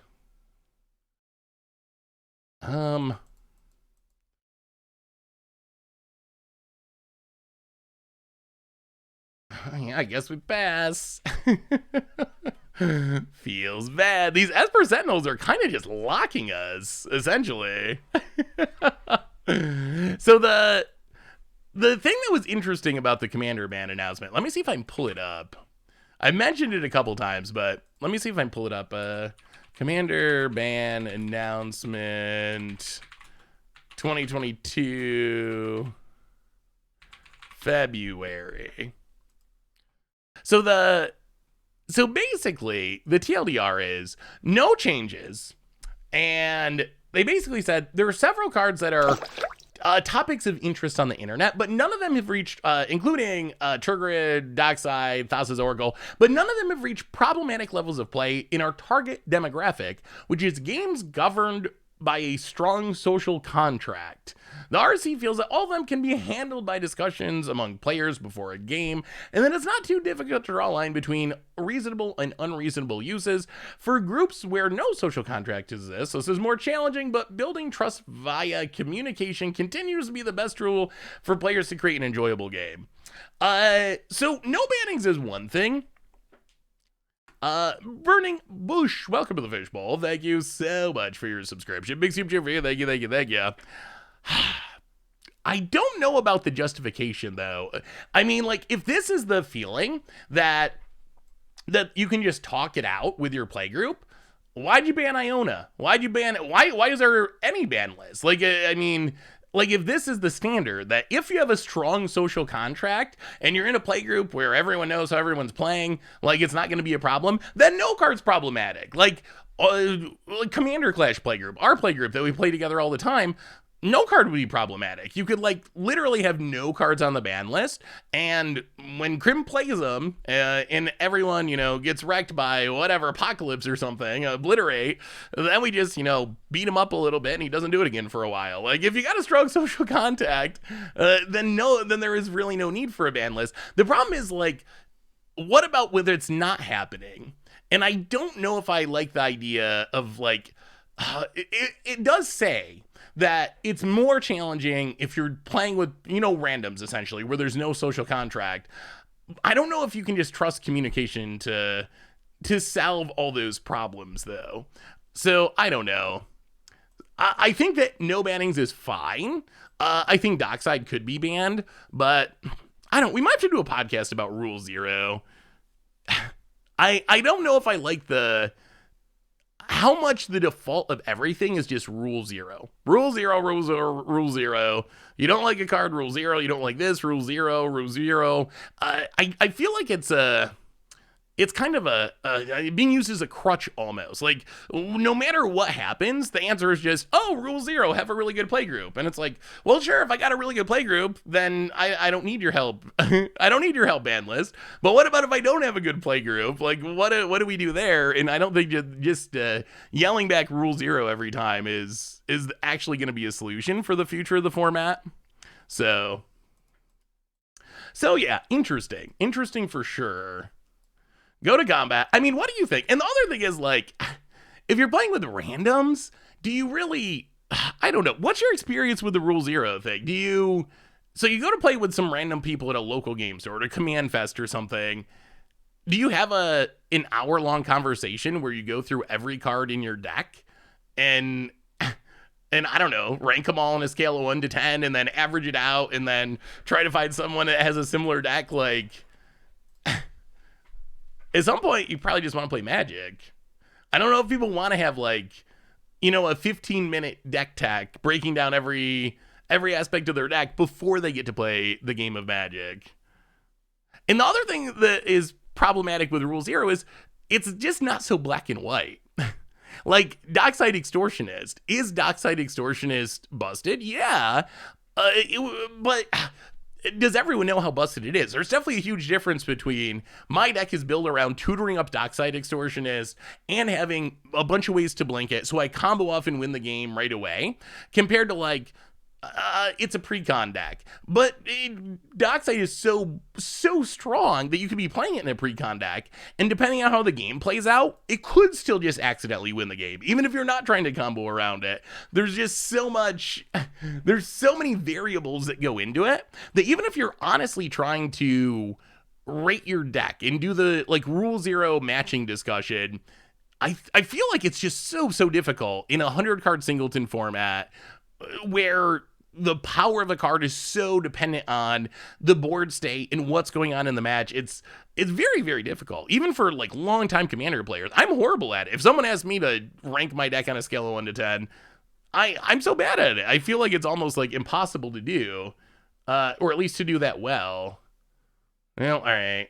Dragon Rage Channeler again. And we'll play our monkey. And we'll pass the turn. Well, go Dragon Rage Channelers, I guess. Opponent untaps. Can we close out this game? This has been the longest league we're in. I thought this was like an aggro deck, but We're just playing at a timeout pace constantly. A reminder, by the way, that our sponsor today is Card Kingdom. If you need some magical cards, you can get them over at cardkingdom.com. I mean, I default to that, True Divorce. Like, a lot of times if someone asks me what my deck is, 7's an easy number to go with, because I'm not playing CDH. But I don't think the deck's bad. It's got decent cards in it for the most part. So I think 7 is just like an easy number to default to, because I tend to do that. Rule 0 doesn't exist in my LGS, and you have these, my deck isn't strong running CDH packages versus precods. Yeah, I mean, that's obviously not fun for anyone either. So, like, you also don't want that. I don't think an hour-long discussion of your deck's power is going to be especially fun in that scenario, but getting pub stomped while you're playing a precon deck by a CDH deck is also not fun. So it's a problem we're solving. I don't know what the best solution is, though, or even what a great solution is. Urza's Saga. That's not the worst. All right, playing Urza's Saga. Trigger Urza's Saga. Prismatic Ending. Esper Sentinel. Oh, do we even want to? Or do we just gotta play through all these? Oh my goodness. Alright. Bonded Courier. Bonded Courier from the grave. Oh no! Oh no. Oh no, oh no. Awkward. Did not think that through. That turns off our Dragon Rage channelers. Okay. Well, yeah, that wasn't great.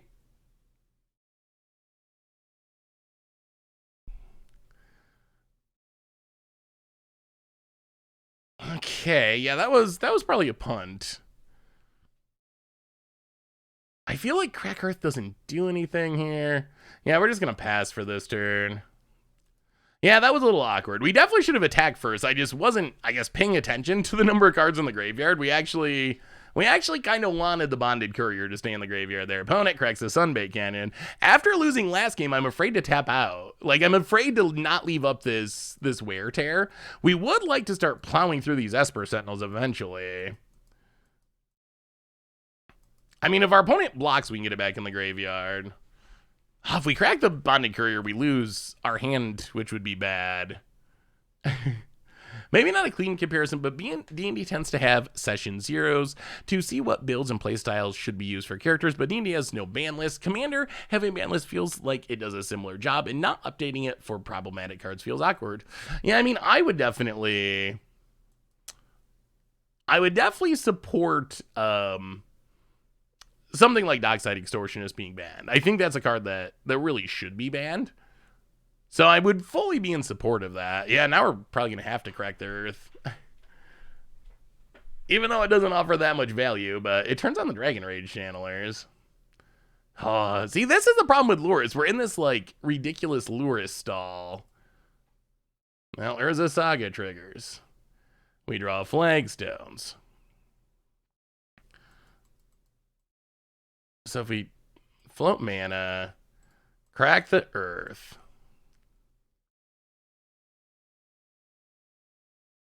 Pay the 1. Pay the 1. Pay the 1. Golly gee. Alright, so these Esper Sentinels are kind of ruining our day. We already have a million Prismatic Endings. Mill it. Lightning Bolt, we keep. We'll zag the Bonded Courier.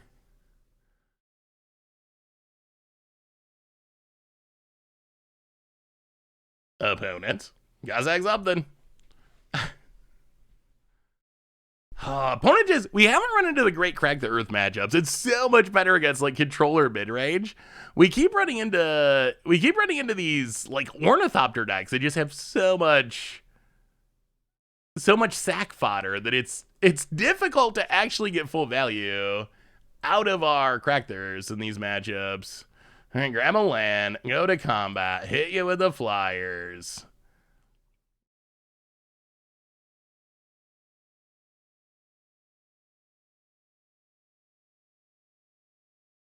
How close are we to dying? Can we just kill this stuff? Oh, we're gonna pass. We're gonna pass. Play it safe. Oh my god, pass. These are Esper Sentinels. I swear to God. I swear to God. Last time we got super punished for not leaving up instant speed interaction. So I'm worried about tapping out to kill the Sentinels and then getting one shot by Ink Moth Nexus. So I feel like we kind of have to leave it up now because it's just, there are cards that just make us die. All right, opponent gets Stoneforge. So we got to be aware of the fact that we could just straight up lose a game at any moment. That is the power of Hammer Time. Plus, it's going to make our opponent pretty scared because they saw the deflecting palm. So our opponent's probably going to be pretty worried about just swinging all willy-nilly about it. Hey, what's up, Jake? Good to see ya. Good to have you. All right, there's a Sigarda's Aid. And an Ink Moth. Opponent goes attacking.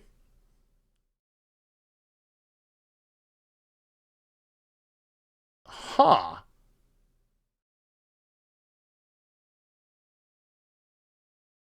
I'm kind of surprised by this attack. Now our opponent gets to draw a bunch of cards.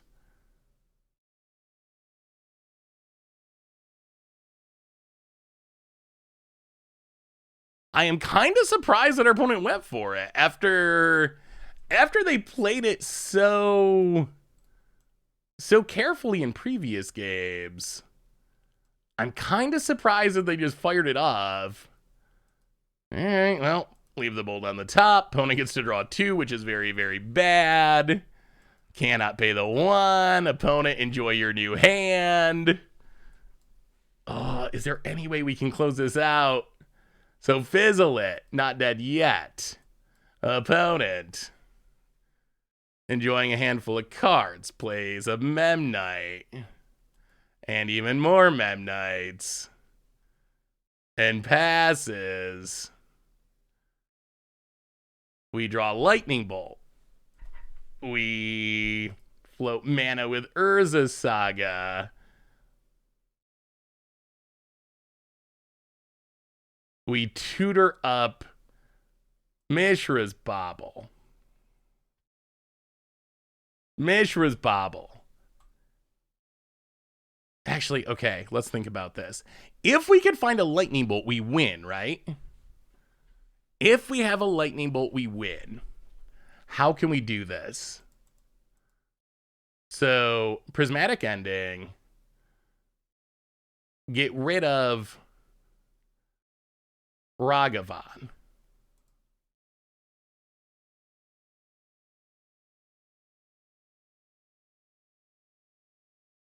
Pay the 1. Pay the 1. Double Surveil. Looking for a bolt. Mountain to the graveyard. Looking for a bolt.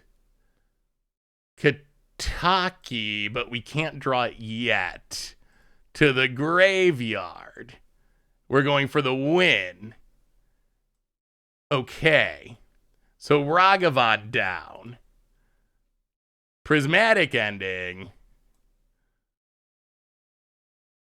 And Esper Sentinel. Actually, Colossus Hammer. Yeah, we can cast it off Lures. Our opponent can pay for a lot of it. Maybe it's better to just wait. Maybe Kataki's just better. All right, let's crack the Bauble.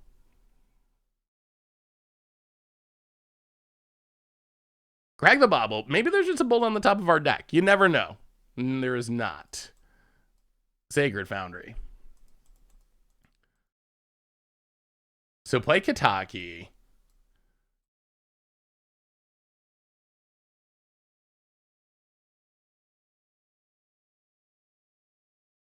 Go to combat. Hit ya. And then we're just going to leave up the bolt. Yeah, we have Helix and Bolt. Opponent down to 5. So it's safest to leave up the Bolt, right? It's gotta be. It's gotta be. Pass the turn. Opponent taps. Gotta pay some taxes. Oh my god. We played ridiculous games. I don't think we want to bone the Luris. Our opponent only has a Esper Sentinel they can get back at the moment. All right. Oh no.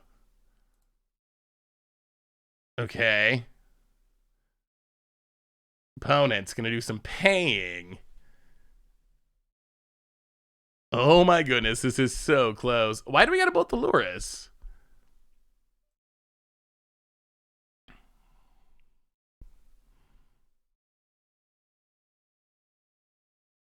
I mean, if we bolt the Luris, don't we risk just losing to a hammer?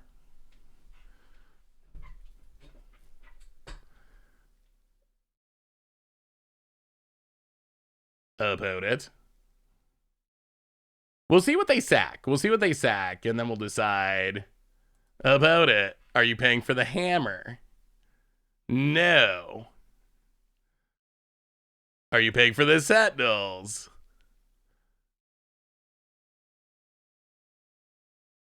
I mean, no, because we lose to Inkmoth. Like Inkmoth one shots us. This games have been ridiculous. About it. Pays for a Sentinel. So I think we just let them recast the hammer.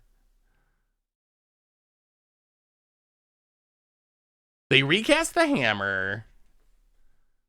Oh, what do we do? All right, pass the turn. Yeah, we're going to let it go. We're going to let it go. There is risk. I'm worried if we bolt the Luris, then they just go hammer from hand, Inkmoth, we're dead. So I feel like we got to bolt whatever they try to put the hammer on and then trust that wins us the game. It's really close. Yeah, I mean, they're only drawing one now, thankfully, since they had to sack a bunch of Esper Sentinels. The Kitaki was helpful. Oh, boy. What ridiculous games. These games have been so ridiculous. Opponent. Freaking. These games have been ridiculous. I think we're dead. We had to go for our Bolt or Helix. I don't know. With the Bolt, I don't think we're dead, right? We have the Lightning Bolt, so we could be in trouble if our opponent has multiple hammers, I guess. And they are going to get to draw a card off the Sentinel, which is awkward. So that is scary. About it. Pure Steel Paladin. Okay. I think that's fine. Opponent goes to combat. Attacks with Luris. Well, we will block with Ragavan.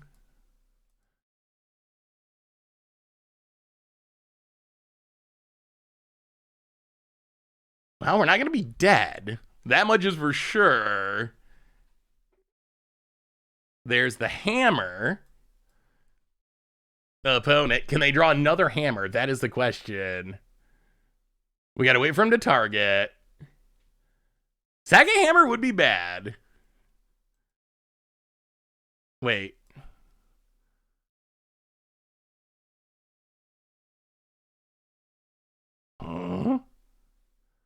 Okay. I'm reading this right? Their Sigarda's aiding onto the Esper Sentinel? Okay. Sure. That is allowed. That is definitely allowed. Opponent goes to 8. And I mean, that should do it, I think. Like, the bolt to the face should do it. They don't have any flyers, so we just hit him with the spring leaf drum. Oh, that does make a mana. All right. Opponent passes. 44 seconds on the clock. Oh my god. Oh my god, Mana Tithe. Oh my god, Mana Tithe. That seals it. That seals it. Mana Tithe for the seal. Attack. Opponent. Down to 2. Lightning bolt your face. Mana Tithe backup. We just have to not time out to our triggers. No, we will not pay the 11. Graveyard. 22 seconds. Dragon Rage Channeler. Lightning bolt. Sure, keep it on top. And dead? Oh. Oh, that's cheap. Turns on Ink Moth. Trying to run out our clock, I guess. Okay. I don't think you can do anything else. Got the GGs. And done. Oh! These games have been ridiculous. These games have been ridiculous. Wow. Okay. Why is this deck taking so long to win? Why is it taking so long? It doesn't feel like this deck should be such a slow deck, but every game we're like right up against the clock. It's all 1-drops. How can it possibly be so grindy? I mean, we're getting there though. Hey, what's up, mega dumb gamers? Hey, MTG Oldfish. I watch you on YouTube. This is my first time watching the stream. Well, welcome. I had an idea for an Against the Odds deck featuring Ignoble in the noblest of hierarchs, Goblin Champion, and Ensnaring Bridge. Excuse me. It also has some new tech from Kamigawa. I was hoping to hear your thoughts. That actually sounds really spicy, Mega Dumb Gamers. I love me some Ensnaring Bridge. Hey, what's up, 420 Pizza God 69? Ultimate meme Twitch name. I like it. That's a really cool idea. Ensnaring Bridge plus 0 power creatures, but that can actually deal damage. That's a really heat trick. I like it. I like it a lot. All right, let's see if we can just win one nice and easy that does not take a heart attack worth of time. You know what? We're gonna keep this. This looks fine. We don't have a Cracked Earth, which we would like, but this is fine. We got some Sentinels. Hey Zeph, can you check out this really fast? Actually, hang on. Let me update the record. I'm only disappointed that we didn't get another Mana Tithe. Yoda Man for the 44th month. Welcome to the Fishbowl. Hey, what's up, Suffoking Gould? Welcome to the Fishbowl. Thank you so much for your subscription. Big soup cheer for you. Thank you. Thank ya. Well, Sacred Foundry. And, you know what? Let's just Esper Sentinel. Boom. We saw what it did for our opponent. Maybe it can do the same for us. Opponent untaps. What are you up to? Seagram Coast. And passes. Not a land, unfortunately. Well, Esper Sentinel. Number 2. Would have preferred a land, but that's fine. Oh!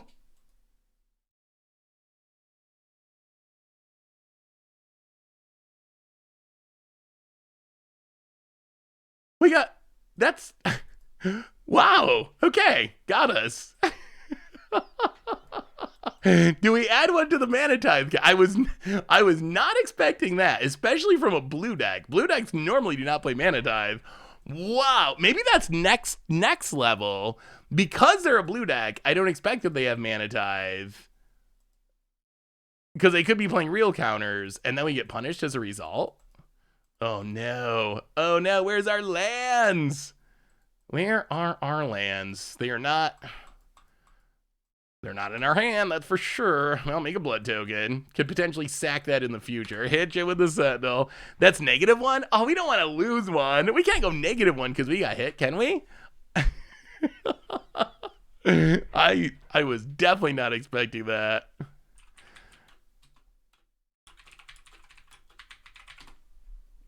All right, well, Arid Mesa. Dragon Rage Channeler. A little worried about our opponent comboing off. J Buddy Cool, welcome to the Fishbowl. Thank you so much for your subscription. Big soup cheer for you. Thank you. Sacred Foundry untapped. Crack some earth. Sack some blood tokens. Do some surveilling. I don't want to remove a counter. That feels so brutal. You know what? I think we'll keep a I don't even know if we want lands anymore.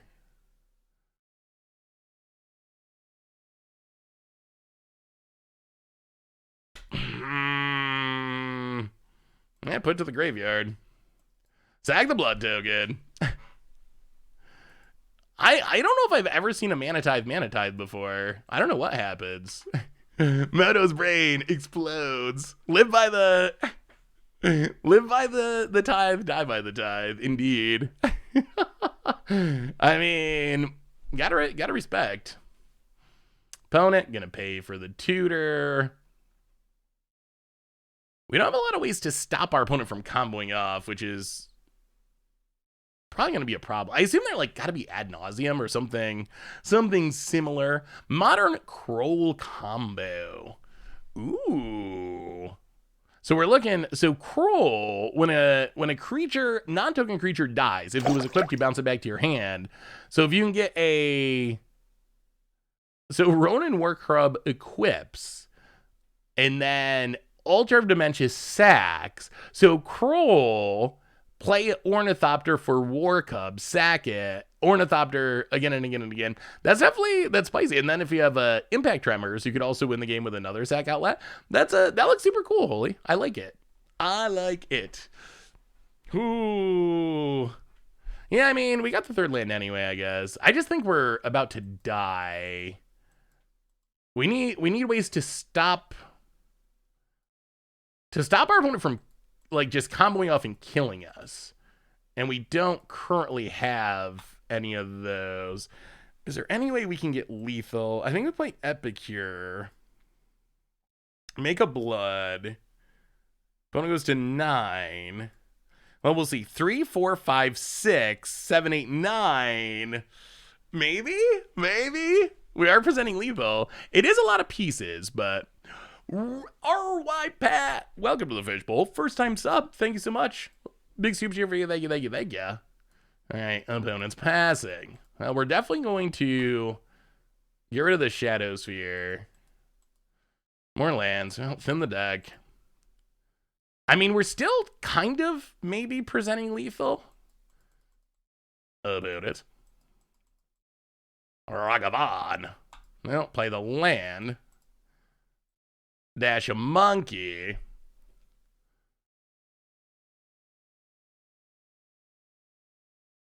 Well, swing with everything.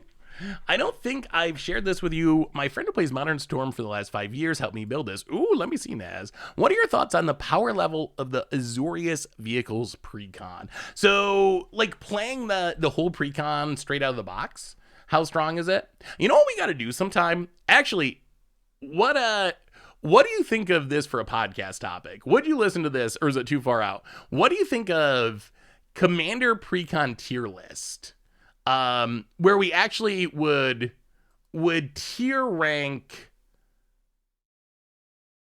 the decks, all the Precon decks. That would actually be kind of interesting.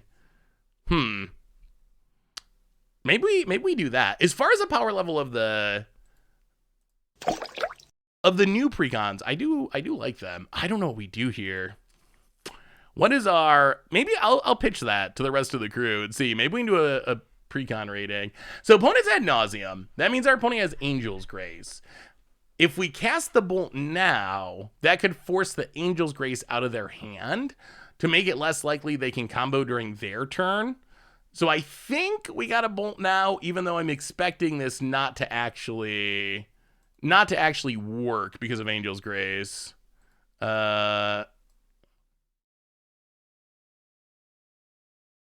Okay. Oh. All right. I don't know what's going on. They have actual counter spell. Okay. I guess I don't know what our opponent's doing at this point. No idea. About it on dabs. J Buddy Cool with the gift of to Coral. Thanks to you so much, J Buddy Cool, and welcome to the Fishbowl. Big scoops cheer for you.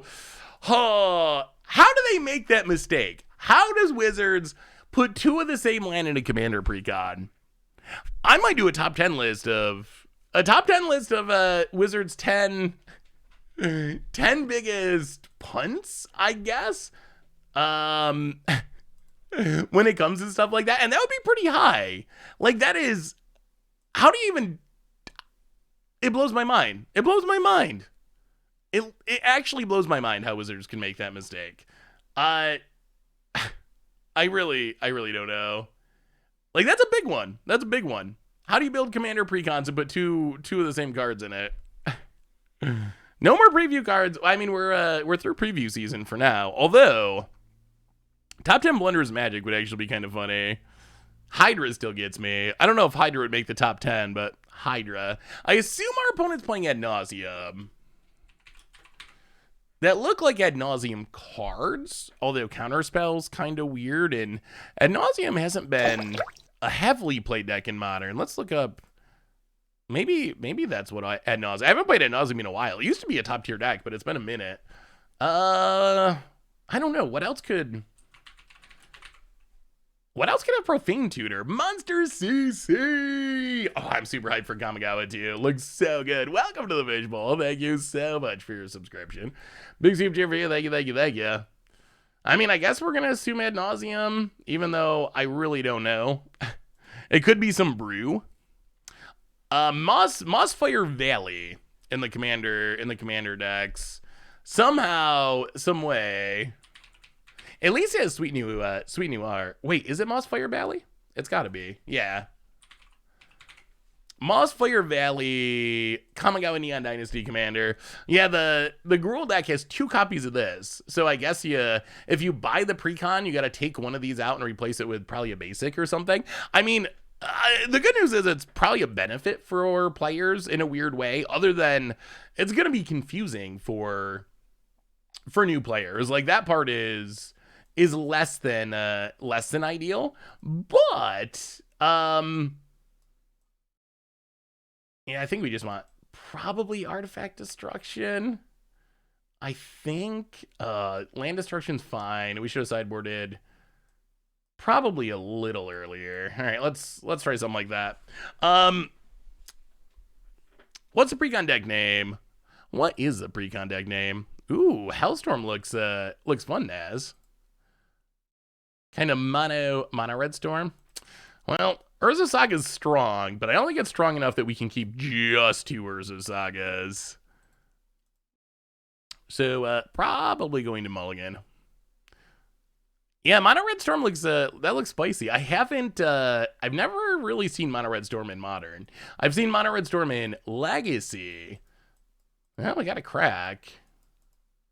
We can try to Ragavan into it, I guess. Yeah, all right, sure. Let's try it. Go crack the earth.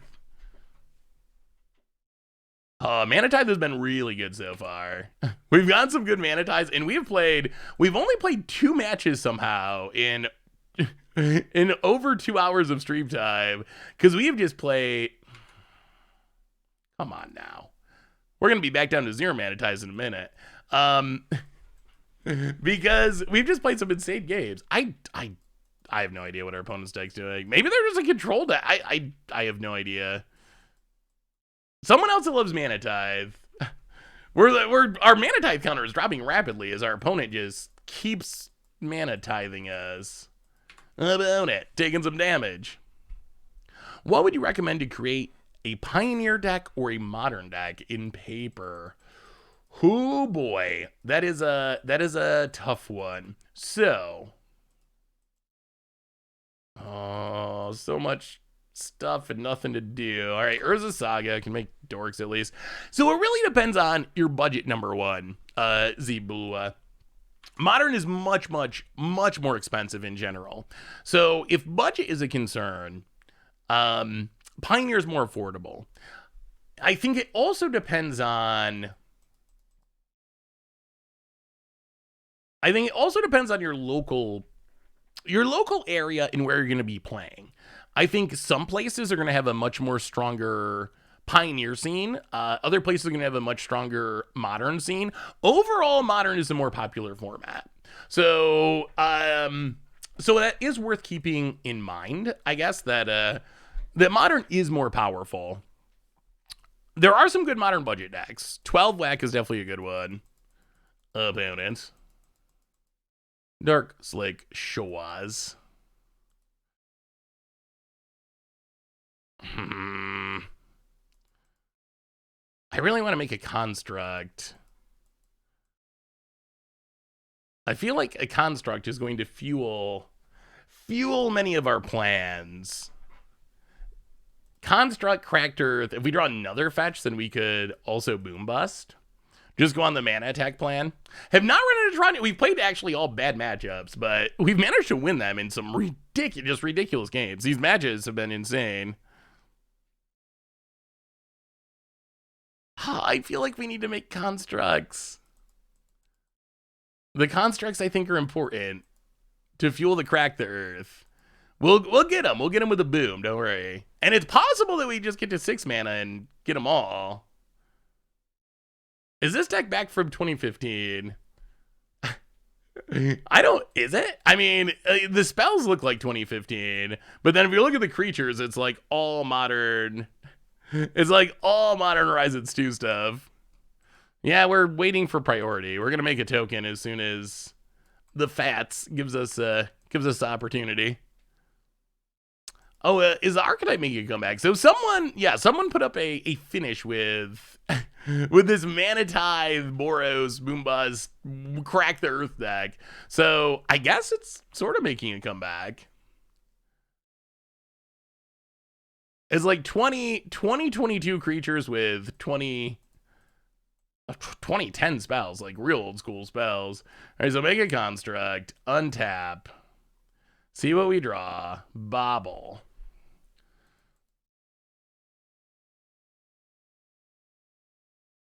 I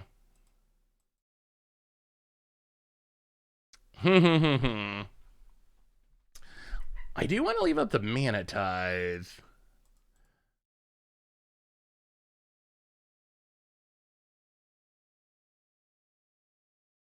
Yeah, all right, we're going to make a construct. Make a construct. Next turn, I guess, will be our attack the mana turn. Get a Bonded Courier, Sacred Foundry, untapped. Mishra's Bobble. Hey Seth, I faced your budget calibrated blast ticket by LGS a few weeks ago. How did it go? Was it successful? Well, get in, hit ya. The calibrated blast deck's hilarious. It's just like such a weird, unique archetype.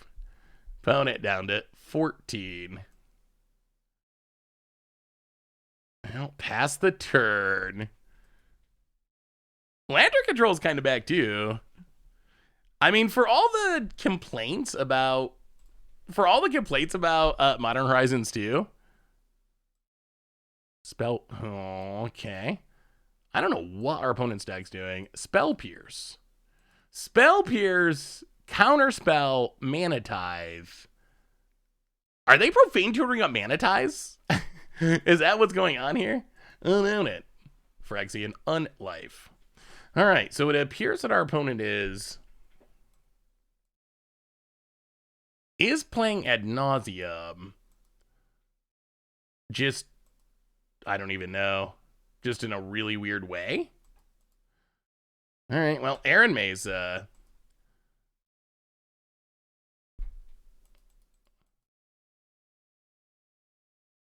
All right, we gotta do shenanigans. So 1-2. Boom bust. Okay, shenanigans. So boom. Target our fetch land. Target your Cydia Brass. Crack our fetch land.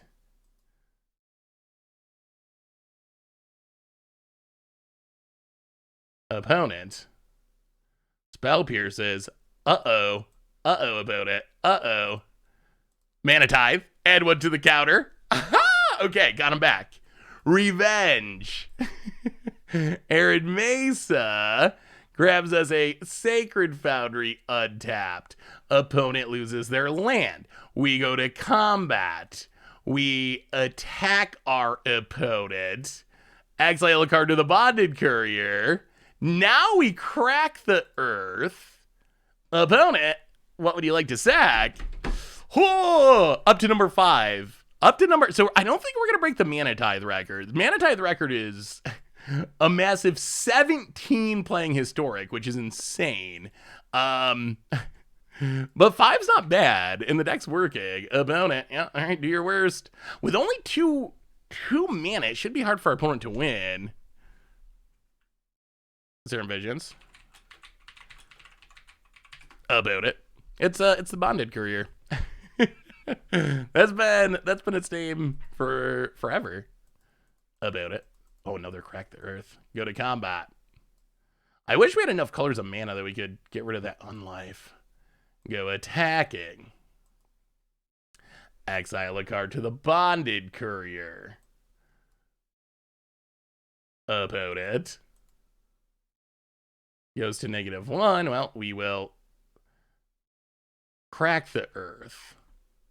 Opponent can't sack this unlife now.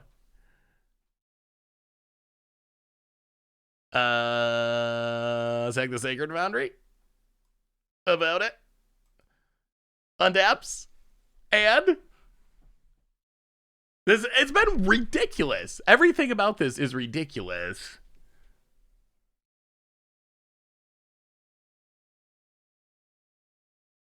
Oh, so our opponent's gonna win.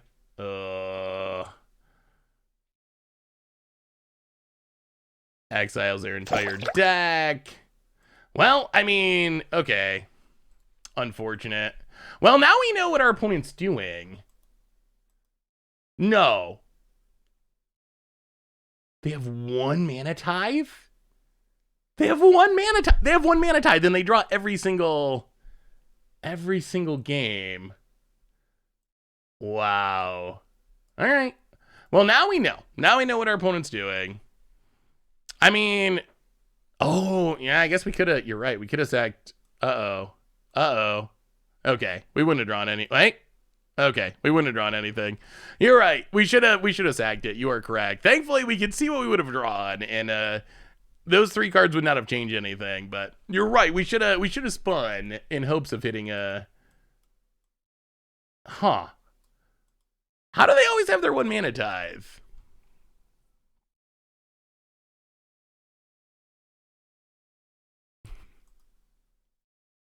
Oh, is that not how it works? Is that not, does that not actually work? All right, I'll just accept the pun. I'll just accept the pun.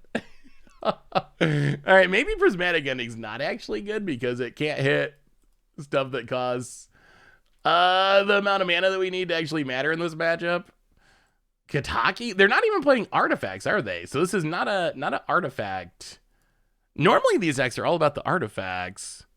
We don't really have good hate cards for what our opponent's doing. Like really at all. Awkward. Also triply awkward that our opponent just always has their 1 Mana Tithe.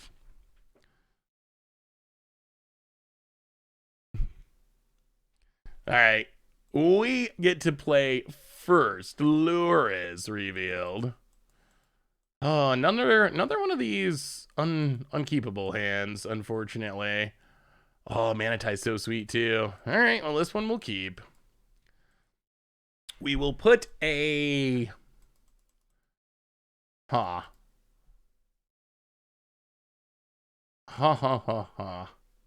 Bowmat Courier to the bottom. This hand actually looks kind of good.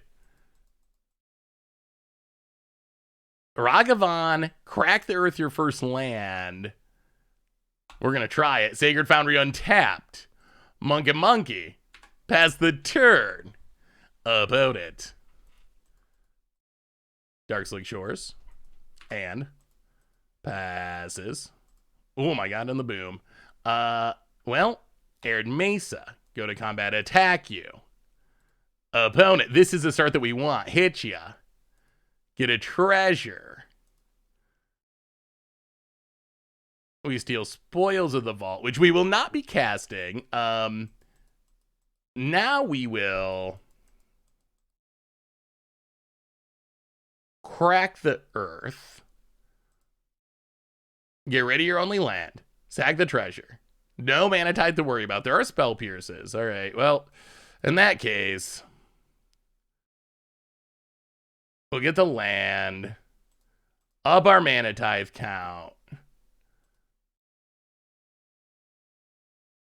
Crack earth, resolve, sack the treasure token. All right.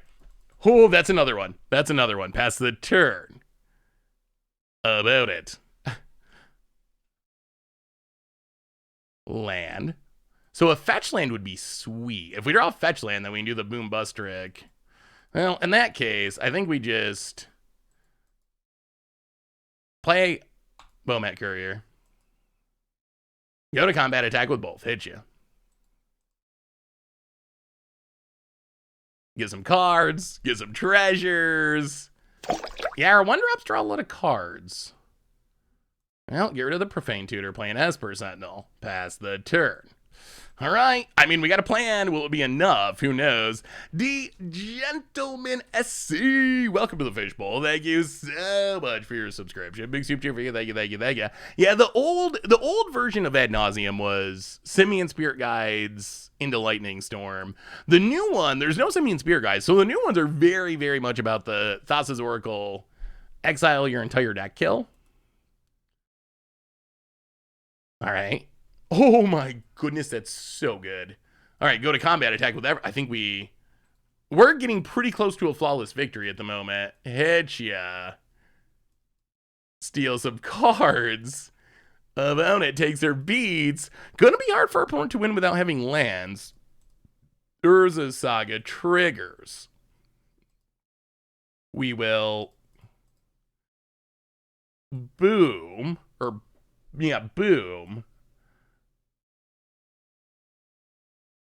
Blow up a land, blow up a land. Opponent loves their spell pierces. Sure. We will pay the 2. And I guess just pass the turn for now. Opponent untaps. 1 land still. Okay, up to number 2. Profane Tutor suspended. Opponent passes. Inspiring Vantage. Not bad. Play it. Combat. Attack you with everything. We're going to draw a new hand with Bonded Courier at some point, too. Get in, hit ya. Opponent. Down to 7. Ragavan. Treasure. Well, we will crack Earth. Sack a treasure. At what point does our opponent give up? Profane Tutor takes down 1 land. 1 land. Tithe count up to 6. I almost forgot one. Thank you, chat. City of Brass, gonna be hard to use. Opponent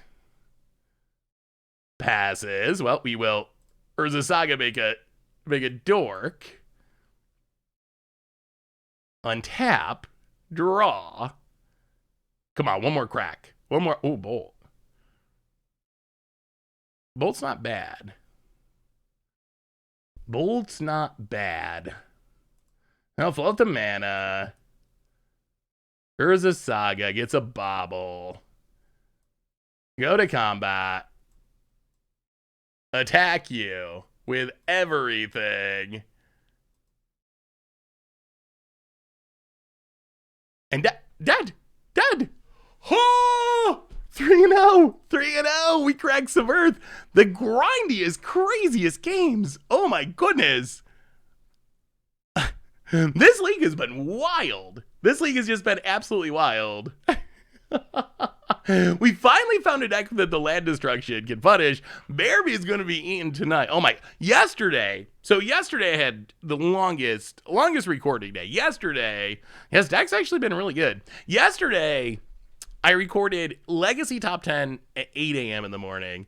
Then I had criminalized top 10s throughout the day for standard and for historic and for modern. And then I had podcast, and then I had 2 spoiler videos for the Commander precons. So I had so much to record, and I'm in the middle in this huge long recording day with so much to do. I'm in the middle of one of my top 10s with Crim, and Bear's being good. He's just, chilling next to me, being a good puppy. And wouldn't you know it, right on my mic cord that is, keeping this microphone working. Chomp, one bite right through, crunch. And he wasn't even like trying to be bad. He's just a puppy, but yeah. So that was the bear drama of yesterday. He has officially acquired a taste for microphone cords, which is probably not good when the main thing you do is make magic content on microphones. So that was fun. He's something. He's something. He cracks me up. We got like a ton of snow here. It's starting to melt a little bit now, but we had like a legitimate storm. Hey, thank you for the cheer, Coral. Was planning on pre-ordering the Gruul Stompy Challenger deck just for Goldspan in the Slowlands. Do you think it's worth it, or will these prices drop a lot when the announcement reprints? So we haven't actually talked about this in depth, and we probably should. So the Challenger decks, I think, are really, really solid buy. Let me look up the prices before I misspeak, because I think they're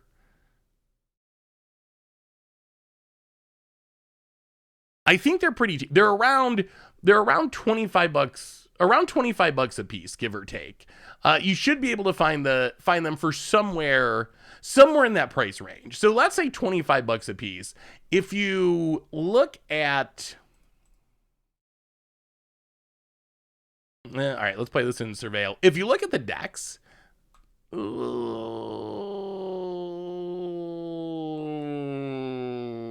we'll keep it. If you look at the decks, it is hard for me to see how you go wrong at $25 a piece. Like, this deck, Faceless Haven, I know it's banned. It sees play in older formats. Luminarch Aspirant is close to older formats. Thalia sees play in older formats. Elite Spellbinder could see play in older formats. Skyclave Apparition is a staple in older formats. So I feel like you're going to get a decent standard deck, and even get to play Faceless Haven if you don't break up the deck. Ooh, Goblins, eh? Interesting. Goblin Arenas. Well, Flagstones, and do some dashing of the monkey. Monkey dash. Hit ya. I don't know how Goblins goes. This seems like another deck where the Crack the Earth plan is probably not great. Ether Vial. All right. Sure. Vial away. This time I think we'll put Voldaire and Epicure in the graveyard. And you know what? Let's just let's pass. Pick up the monkey. I do kind of feel like we want to draw an extra card. We get more value if we wait with the fetch land. We just need to draw a card. Let's see what our opponent's getting. So the opponent's drawing a land. That is fine. So the white deck, I think you get enough stuff to make it worth it. Even for $25, Skyclave Apparition and the Faceless Havens are almost in. You get a ton of other stuff too. The Dimir control deck's kind of absurd value. Just the lands are worth more than the whole deck. Plus you get Memory Deluge, sees playing older formats. You get Immoress, you get Hullbreak Horrors. So that one seems worth it. Gruul Stompy, the lands, $20. Ranger class, sees a bit of play in older formats. Goldspan, probably worth more than the entire deck cost. You get a Tovalars in there. So that is another one that seems like a really easy buy financially. The only one that I'm skeptical of financially is the Vampire deck. Den of the Bugbear is nice. 2 Pathways is fine, but I don't know why Wizards went a little bit conservative with the lands in that one. The other ones, I mean, the Faceless Havens are still like $4 a piece or something, which in a $25 deck isn't bad. The Havens do see a bit of play outside of standard. Well, I think we crack Aired Mesa, get a Snow. Oh, we should have done the fetch land thing again. Lightning Bolt, dash Ragavan. Hit ya. Get a treasure, steal something.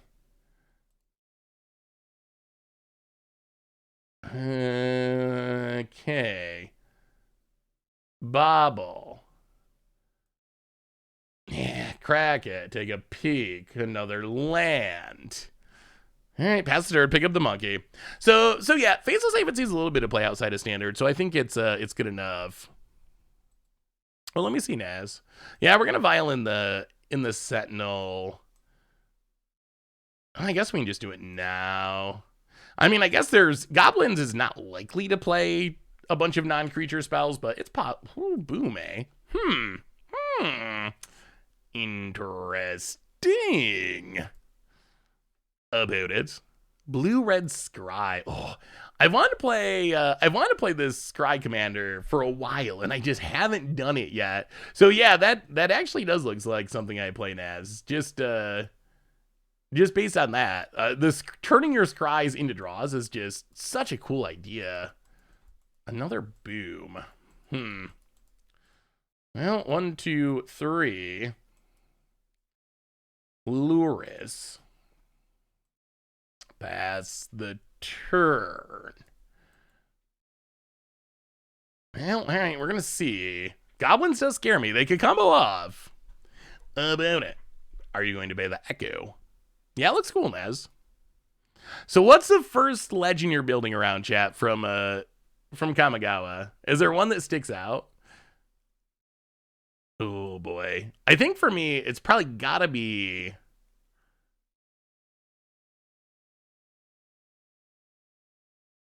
So I think for me, I probably have to build Ishin. Ishin seems really, I mean, the attacking Panharmonicon is just, that's exactly my kind of card. So that's at the very top of my list. I'm really excited about Hinata too. I think that's just like a really cool card.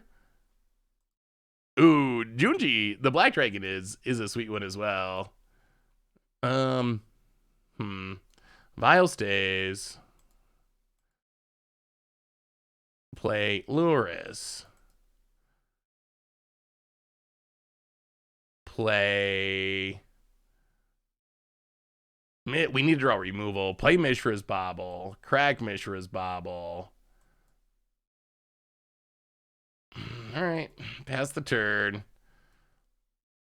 This isn't a great spot. Our opponent, if they ever get the right card on top of their deck, we just die. Or if they have the tutor, we just die. Multiple ways that we can just die. Goblins feels tricky. This might be the end of our undefeated run. Opponent draws. All right, unclaimed territory. No Bogart Harbinger, please. Bogart Harbinger. All right, well, opponent. Yeah, that's the part of what makes goblins good. Infinite. Kiki-jiki, make them all. Well, that's unfortunate. I wonder, maybe we were too greedy to get in the Ragavan hits. Might have been better to... Boy, might have been better to save the bolt for the future, to try to disrupt the combo. So maybe we were just too greedy. Well, trim, and as much as it hurts me, I think we gotta trim a Mana Tithe. Yeah, I don't know. I don't know how we beat this deck, honestly. Like, Cracked Earth is bad. Basically, our entire deck is bad against what our opponent's doing. Send out for what, though? Like, Forge Tender, I guess, is like... No, too late. I guess Forge Tender is like slightly more relevant.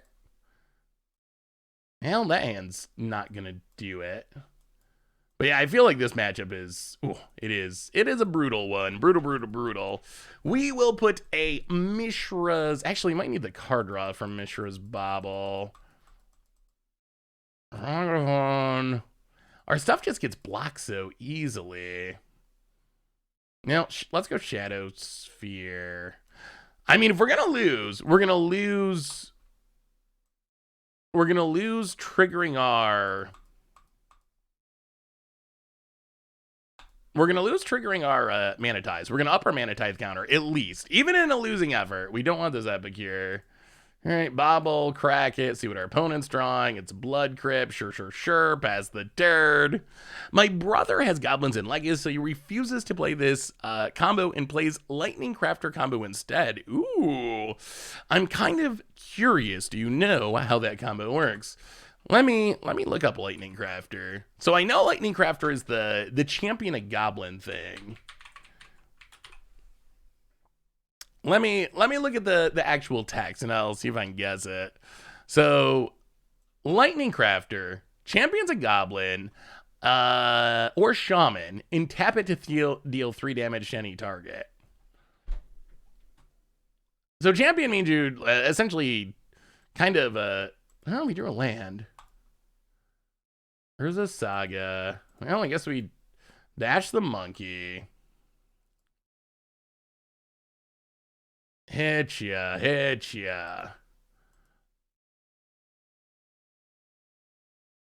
Get a treasure, steal a land, and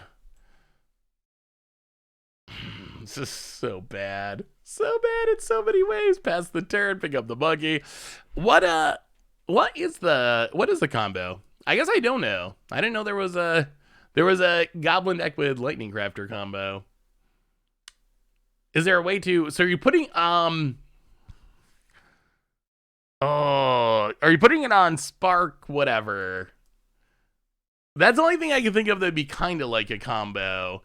If you, well, no, I guess champion's not mutate, is it? Okay, yeah, I don't know what the combo is. I was thinking you put it on oh, what is the goblin that whenever a thing dies untaps and it can ping? Goblin sharpshooter. But champion is not actually mutate. It has haste and 2 of them. Lightning Crafter, Kiki Jiki, and a sack outlet. Ooh. Opponent. At least let us up our mana tithe. Oh my god, Skirk Prospector. Getting worse. Opponent. Passes. Well, okay, Urza Saga. Play the land untapped. I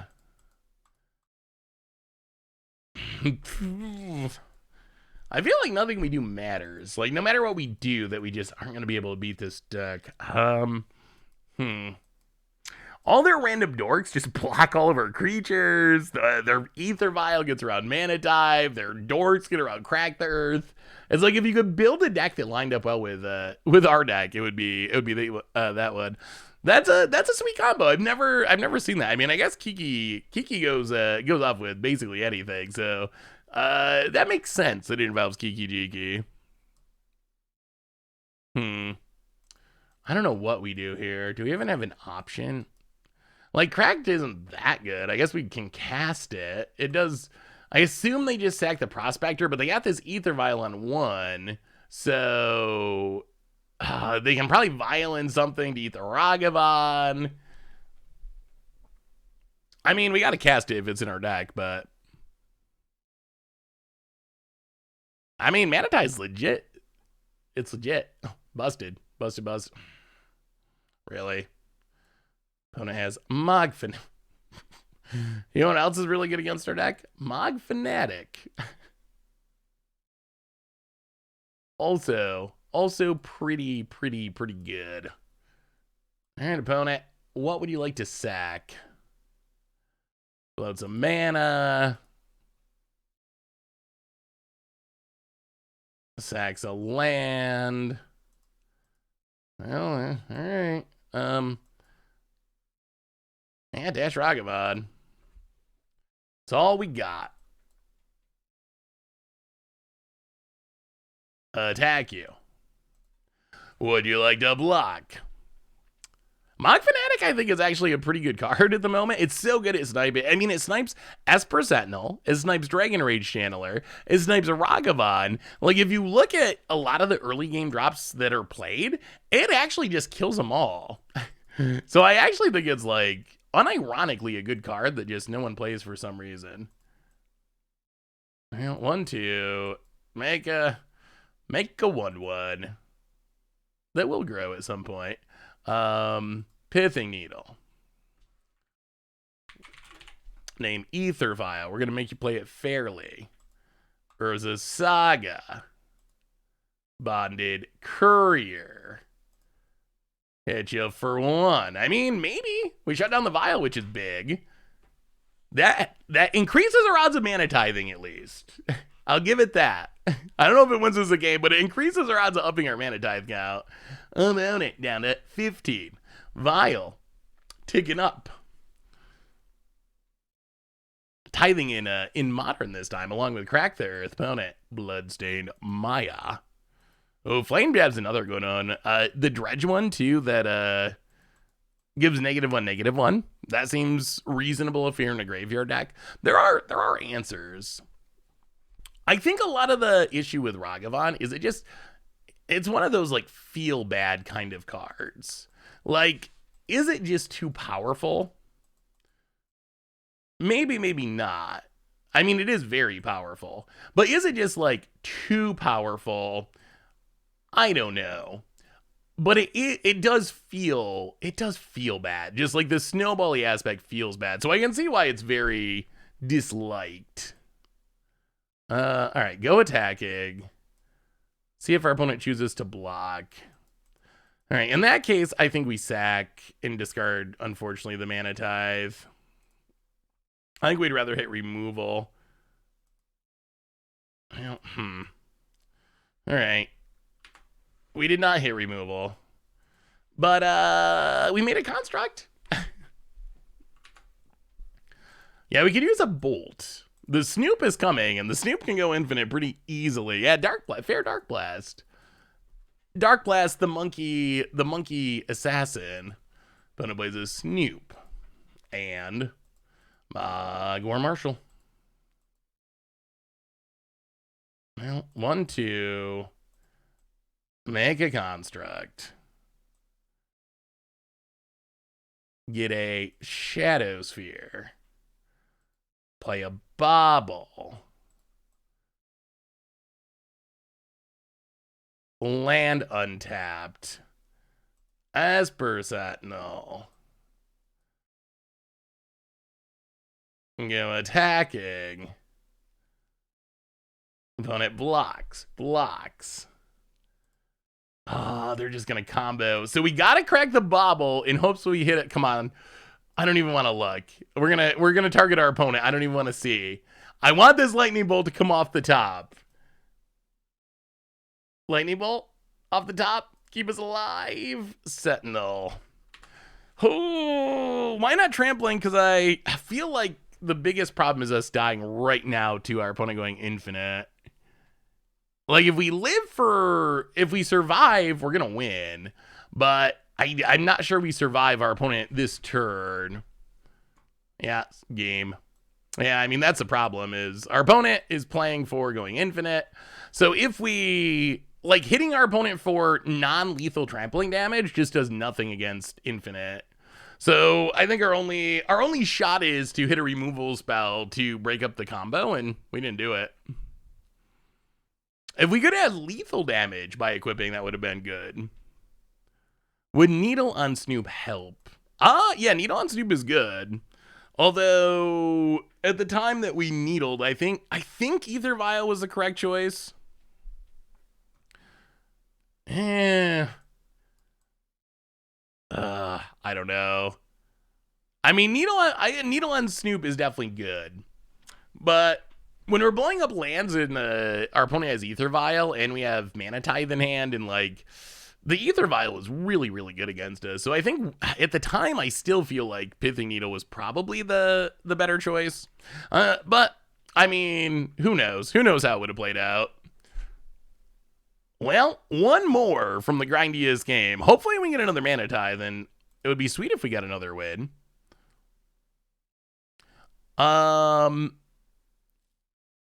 Now that Krim is canon on Kamigawa, what plane would you say is your home plane? Oh my goodness. It's a good question. Why don't you tell me, chat? What plane am I from? I don't know the lore that much. I guess like, Oh boy, these hands are so bad. All right, we're going to keep this and trust that the magic gods are going to give us a red source of mana. We do get an extra draw with Mishra's Bauble, which is good. But we need it to be red mana for Crack Third. If we find it, we have Crack Third. Okay, that's red mana. That's red mana. That's what we wanted. Boom. Flagstones. Go. Show us Tronland. Keldheim? I could see Keldheim. Keldheim, which plane has the most beards? The highest percentage of beards. What is the thing with Krim being canon? I'm actually he mentioned like that he was in something, but what actually is the product? Like it's a product that I wasn't really sure what it was. Hinata is like second or third on the commanders I'm most excited to build around list from Kamigawa. So I really like it. Probably Keldheim. A Keldheim giant, perhaps. Well, let's crack the earth. About it.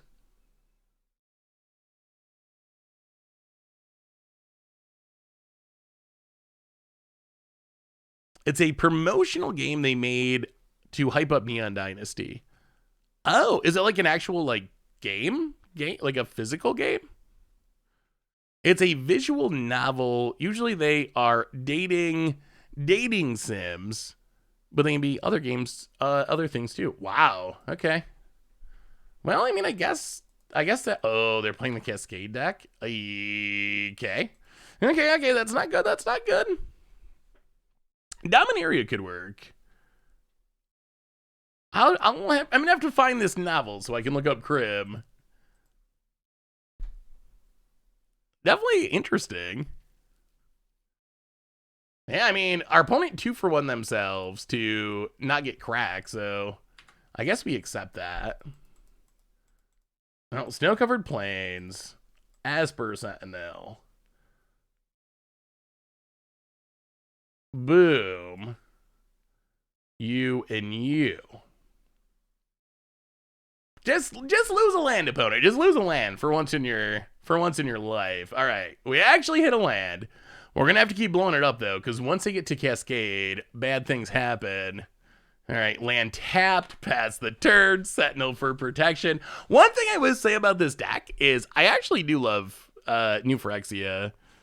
I'm really hoping. So we got to be going back to New Phyrexia, right? The only thing that makes sense to me, if you look at the Magic calendar, the Magic schedule, also, we don't know when the next set's coming out, right? But if you look at the actual upcoming set release, we have in Q2, which should be starting like next month, or the end of next month, something like that. We're gonna have Streets of New Capenna and also a Commander Legends. Like that's coming soon. We don't have the dates, but soon.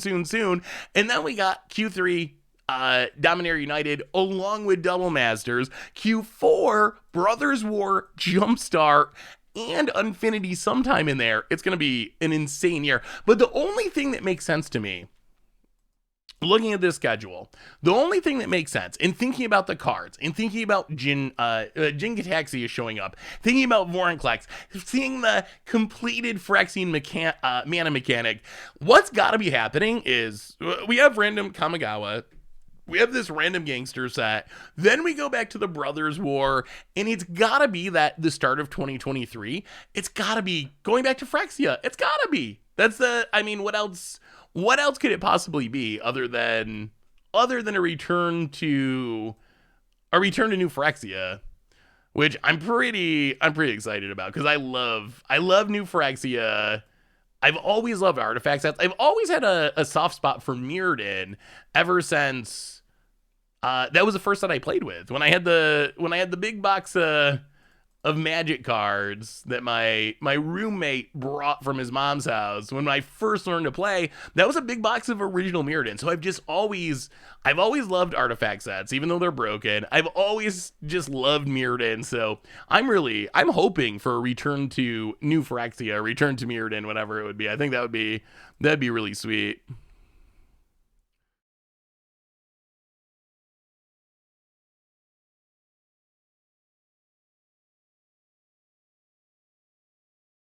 I'm still kind of confused by what this is. So Crim is in a visual. What is a visual novel? Kamigawa, a visual novel. I don't know what a visual novel is. I mean, that's definitely sweet that Crim is in it. But what is it? What is a visual novel? I've heard of graphic novels. I've heard of visuals. I guess I just don't know what a visual novel is. On a rampage for the 20. So it's a visual novel is a type of game. Oh, like a choose your own adventure style game. Oh, they call those visual novels. Interesting. All right, I know what you mean. I didn't know it was I didn't know what it was called, but I know what you're talking about now. Like a choose your own adventure style, whatever. Interesting. Huh. Have they ever done those for Magic before? Oh no. Wrath and Cascade and Rhinos and Dead. Like our deck doesn't. Oh boy. Well, this also. This deck's really interesting. It seems like we have really good matchups, and then we have just unwinnable matchups. I will say, regardless of how this shakes out, we've played some crazy games, but how does this deck ever beat a Rhino? Like, none of our stuff, I guess we can double prismatic ending, but none of, I guess we gotta have the mana tithe. Like, our only slight hope, like, this does nothing, this does nothing, this does nothing, all these do nothing, all these do nothing. Oh, this, interesting. Swingy. Well, at least we got to play some really interesting matches with the deck. You stall with Land Destruction and Mana Tithe.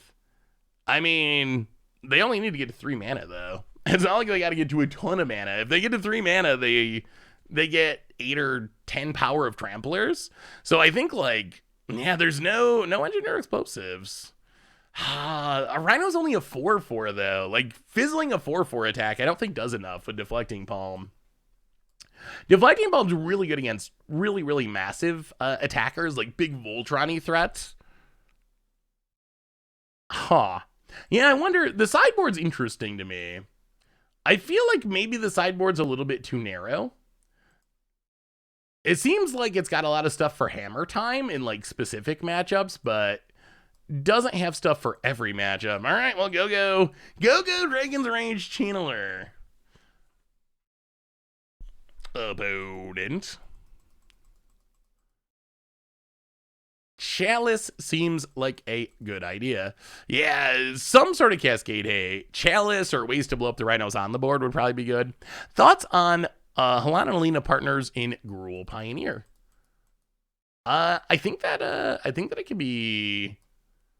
It could probably be pretty good. I mean, if you're playing some sort of Gruul Stompy deck, the fact that it triggers right away means it does add a lot of power to the battlefield. All right. Well, we're gonna see. We're gonna put the Urza Saga theory to the test. We got 2 Urza Sagas. Maybe we could just go bigger than the Rhinos. That's our hope. So, what plane would you like to return to more? Thoughts on the power level of Samurai from Neo? Low. Low. I think that the least powerful cards from the set, I would say, are the sagas, and this is for constructed. Not for limited. Limited's different. But in constructed, I think the sagas are the least powerful cards, and I think samurais are close behind. On the other end of the scale, I think ninjas are actually pretty powerful, and I think vehicles are incredibly powerful. Yeah, the samurai don't really make a lot of sense to me. I don't know about the, like, pseudo exalted. The pseudo exalted only attack with one thing gimmick. I'm not sure that that's actually. I don't know. I'm not sure that that's actually, like, the best way to go about the tribe. Are they icing? All right, opponent's gonna try to keep us from Making constructs, which is probably a pretty good plan. Well, okay, Aaron Mesa go. That's unfortunate. We were counting on these constructs to lead us to victory. A moment. Seth, I actually used to make visual novels. They are basically choose your own adventure comic books, and they're a great tool for new game devs to grapple with plot mechanics and characterizations, as well as player choices. Interesting. Well, hopefully the comic owl one's good. How's the new gig, by the way, Lucid? Are you enjoying it? Oh, boo. I mean, anytime you see a Mana Tithe deck, you gotta play it. That is one of the unwritten rules of the stream. If a Mana Tithe deck in basically any format actually performs well enough to get the list published, we gotta play it. Those are the rules. I don't make the rules. I just live under them. All right. Well, we're gonna be able to stop the first batch of rhinos. Mana Tithe. Well, at least, I don't know if we win this match, but at least we add one to our Mana Tithe counter. I mean, 7's not bad for one league. It's not the record 17 from historic, but it's not bad. It's reasonable. It's reasonable. All right. Well, we get to 1-2 Mega Construct. Tutor up a Shadow Sphere. Urza Saga. Our colors of mana are super awkward. Our colors of mana are just not letting us get things on the battlefield. We've drawn all the white mana and all the red cards. Hey, what's up, Joseph? How are you? Good to see you from this very snowy... Actually, it's not snowing today. I shouldn't say snowy. It's very snowy on the ground, but... Yeah, some hate cards for this matchup might be necessary. The Rhino deck's really tough to beat if you don't have the right answers. Just 2 4/4 tramples for free are so strong. What do you think of standard rhinos? I mean, I guess they're not even rhinos, they're spirits, but what do you think of the green Invoke? I feel like the green Invoke, it's gotta be good, right? After obviously, oh my god, so many rhinos. Obviously, it's not the same as in Modern, where they're just free, but 5 mana for 2 4/5s, potentially each with trample, that's gotta be good, right? Like, our opponent's playing 3 mana, and they get to cascade it out of their deck, but it seems like it's gotta be good enough. Well, opponent, it's Constructs versus...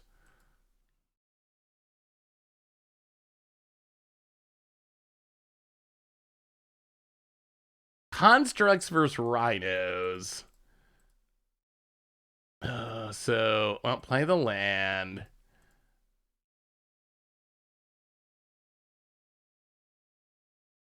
Esper Sentinel. Pass the turn. The Rhinos are still bigger than the Constructs at the moment. And there's another batch of Rhinos coming. Oh. Yes, pinch on red mana has been super annoying. Opponent. Lovely 69 outside. Oh, it's like been like 20 here for the last couple weeks or lower. We've had some 0 degree days. 69 sounds pretty nice temperature. 6, let's go with 70. 70 sounds pretty nice right about now.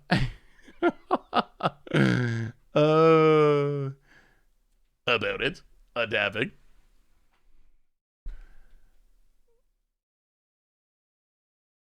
Alright, so Rhino's coming now. 80 in LA? Oh. You California folks got it good. Temperature-wise. Actually, I kinda like New York weather. The New York weather, you get these like 2 months out of the year that are real nice, and because the summer is so humid and the winter is so cold and snowy, you really appreciate those months. You know, when you get a nice day, you really appreciate it. If you live in some place like California where it's just always nice, how do you really appreciate it? Without any bad days, without any blizzards, how do you really appreciate what a nice day is like? I mean, I ran into that with in Colorado. You live in like Denver is actually one of like the sunniest cities in the country. It's just always you get some snow in the winter, but it's just always sunny. Like the weather's always so nice. So yeah. You lose your appreciation. Yeah, the wildfire thing's pretty scary. And seems to be getting worse, which is also scary. Opponent hits us for a few billion. Mm-hmm.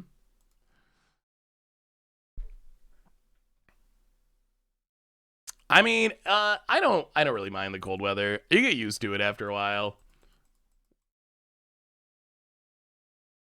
All right. Make a dork. I don't know if we can stabilize here or not.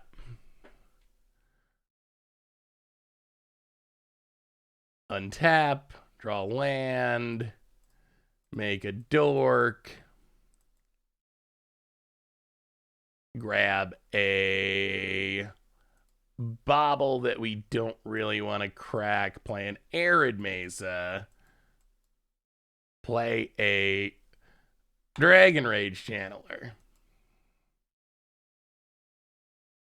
crack Arid Mesa, down to 8, risky life total, get a mountain, play a Dragon Rage Channeler. All right, can we stay alive? Do the constructs beat the Rhinos? No attacks this turn. Next turn, a big lifelinking attack. The problem is these decks play a bunch of Brazen Borrowers and Fire and Ices, so I feel like the getting in a hit with the lifelink is going to be not guaranteed. They have a lot of ways to probably not deal with these permanently. I guess Brazen Borrower does, but they have a lot of ways to fizzle the attack. So I think our hope is run out a big board of stuff this turn. Next turn, we got to go for the lifelink attack, and I'm not really expecting it to work, but if it does, that'll be really nice. And we got a shot. Okay, there's the ice.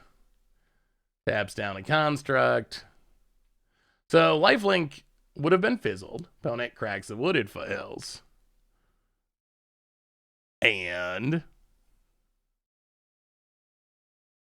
it's just unlikely to succeed against ice. Yeah, so we're just dead. Opponent. So this means we're dead, right? Well, I guess we're not literally dead. Block, block, block, block. Go to 1. This is assuming our opponent doesn't have anything else.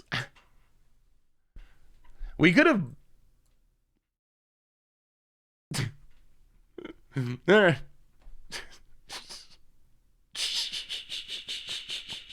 Well, those were the cards I listed off that I said Lifelink's probably not going to work because of, and our opponent had a whole handful of them. Oh, so we finished with a 3-2 record, which is fine. More importantly, we finished with a lot of mana ties. We finished with 7 mana ties, which is not bad. For Modern. The deck, let's crack our treasure chest. Sometimes all it takes is 1. There could be only 1. Maybe this is a 1. The deck is really fun. It's really interesting. I feel like this is a case where the deck has some really, really good matchups and some really, really, unfortunately bad matchups. Perhaps thanks to the sideboard. Like, we ran into some matchups where it just feels like we can't win, but we also just played some really absurd, over-the-top, awesome matches. Like, the first 3 matches we played were so close and so intense. Anyway, let's crack this open. What do we got? Treasure chest 1 of 1. Sutured Ghoul, the old 7 mana star. Actually kind of a cool card. I someday want to build a deck around this card that works. 7 mana star. Enters the battlefield, exile any number of creatures from a graveyard. Its power is equal to the power of the exiled cards. Toughness equal to the toughness. So if you fill your graveyard and play this can easily get super, super big. Like 40, 40, 50, 50, 100, 100. Like, this thing can get massive. And then you just fling it or something and win the game. So I think there are things that can be done with it. And that's some play points. So what do we learn about this deck? And I think overall, I would say the deck's sweet. The deck is fun. The deck is pretty competitive. I mean, it gets a lot of mana ties. It plays Crack the Earth. It plays really weird cards. But if I was going to play the deck again, I would probably do some sideboard updating, I would say. I think that would be the one thing I would change. Something to fight rhinos. I don't even know if we can improve the goblin matchup. We might just be not designed to do well against goblins. And goblins isn't a super popular deck, so if it happens, it happens. But, when can we see you crack another 100 chests? I'm sure we'll do some mass chest opening at some point. I don't even think I have 100 chests right now, but we will. We'll do another opening in the future. But on that note, everyone, I got a Facebook reminder of when you send out copies of Bad Dragonland, any other bad cards you speculated on. That was really the one. I speculated on the Bad Dragonland, and I learned my lesson about not speculating on Magic cards. So yeah, I don't have big piles of other bad cards. Actually, no, that's not true. I just remembered. Verizal. Verizal's one other card from about the same time. The Scavenge. Verizal? I think that's its name. The Scavenge Legend. I was really... apparently not. Apparently I'm not not typing it correctly. Verizal, yeah, I was just typing it wrong. I have a bunch of copies of this one. That was the other one from around the same era that I thought someone's gonna break this card. Someone's gonna break it with Phyrexian Dreadnought and whatever, Inkmoth Nexus. Like, there is gonna be and I still think the card has a lot of power, but years have passed. No one's broken it, and we keep getting more busted cards. So maybe the ship has sailed on that one happening. But I do have a bunch of copies of that. But on that note, everyone, I think that brings us to the end of our stream for today.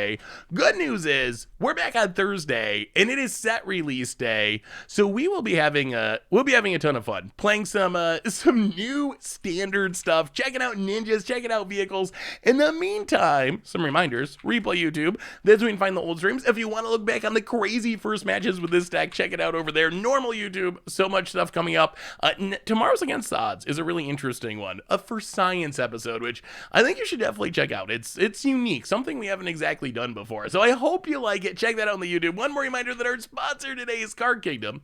And if you need some magical cards, maybe from Kamigawa, maybe not from Kamigawa, they don't really care. They got them all. You can pick them up at cardkingdom.com/MTG Even get a free MTG Goldfish sticker. Just let them know you want one in your order notes. Most importantly, thank you to each and every one of you. Y'all are amazing and awesome, and you are spectacular, and I appreciate you hanging out for some modern action. So I love y'all. Have a great Tuesday night. Have a great Wednesday. We'll be back on Thursday to check out the newest set, playing some Kamigawa. So until then, have a great one, everyone, and I will talk to you soon.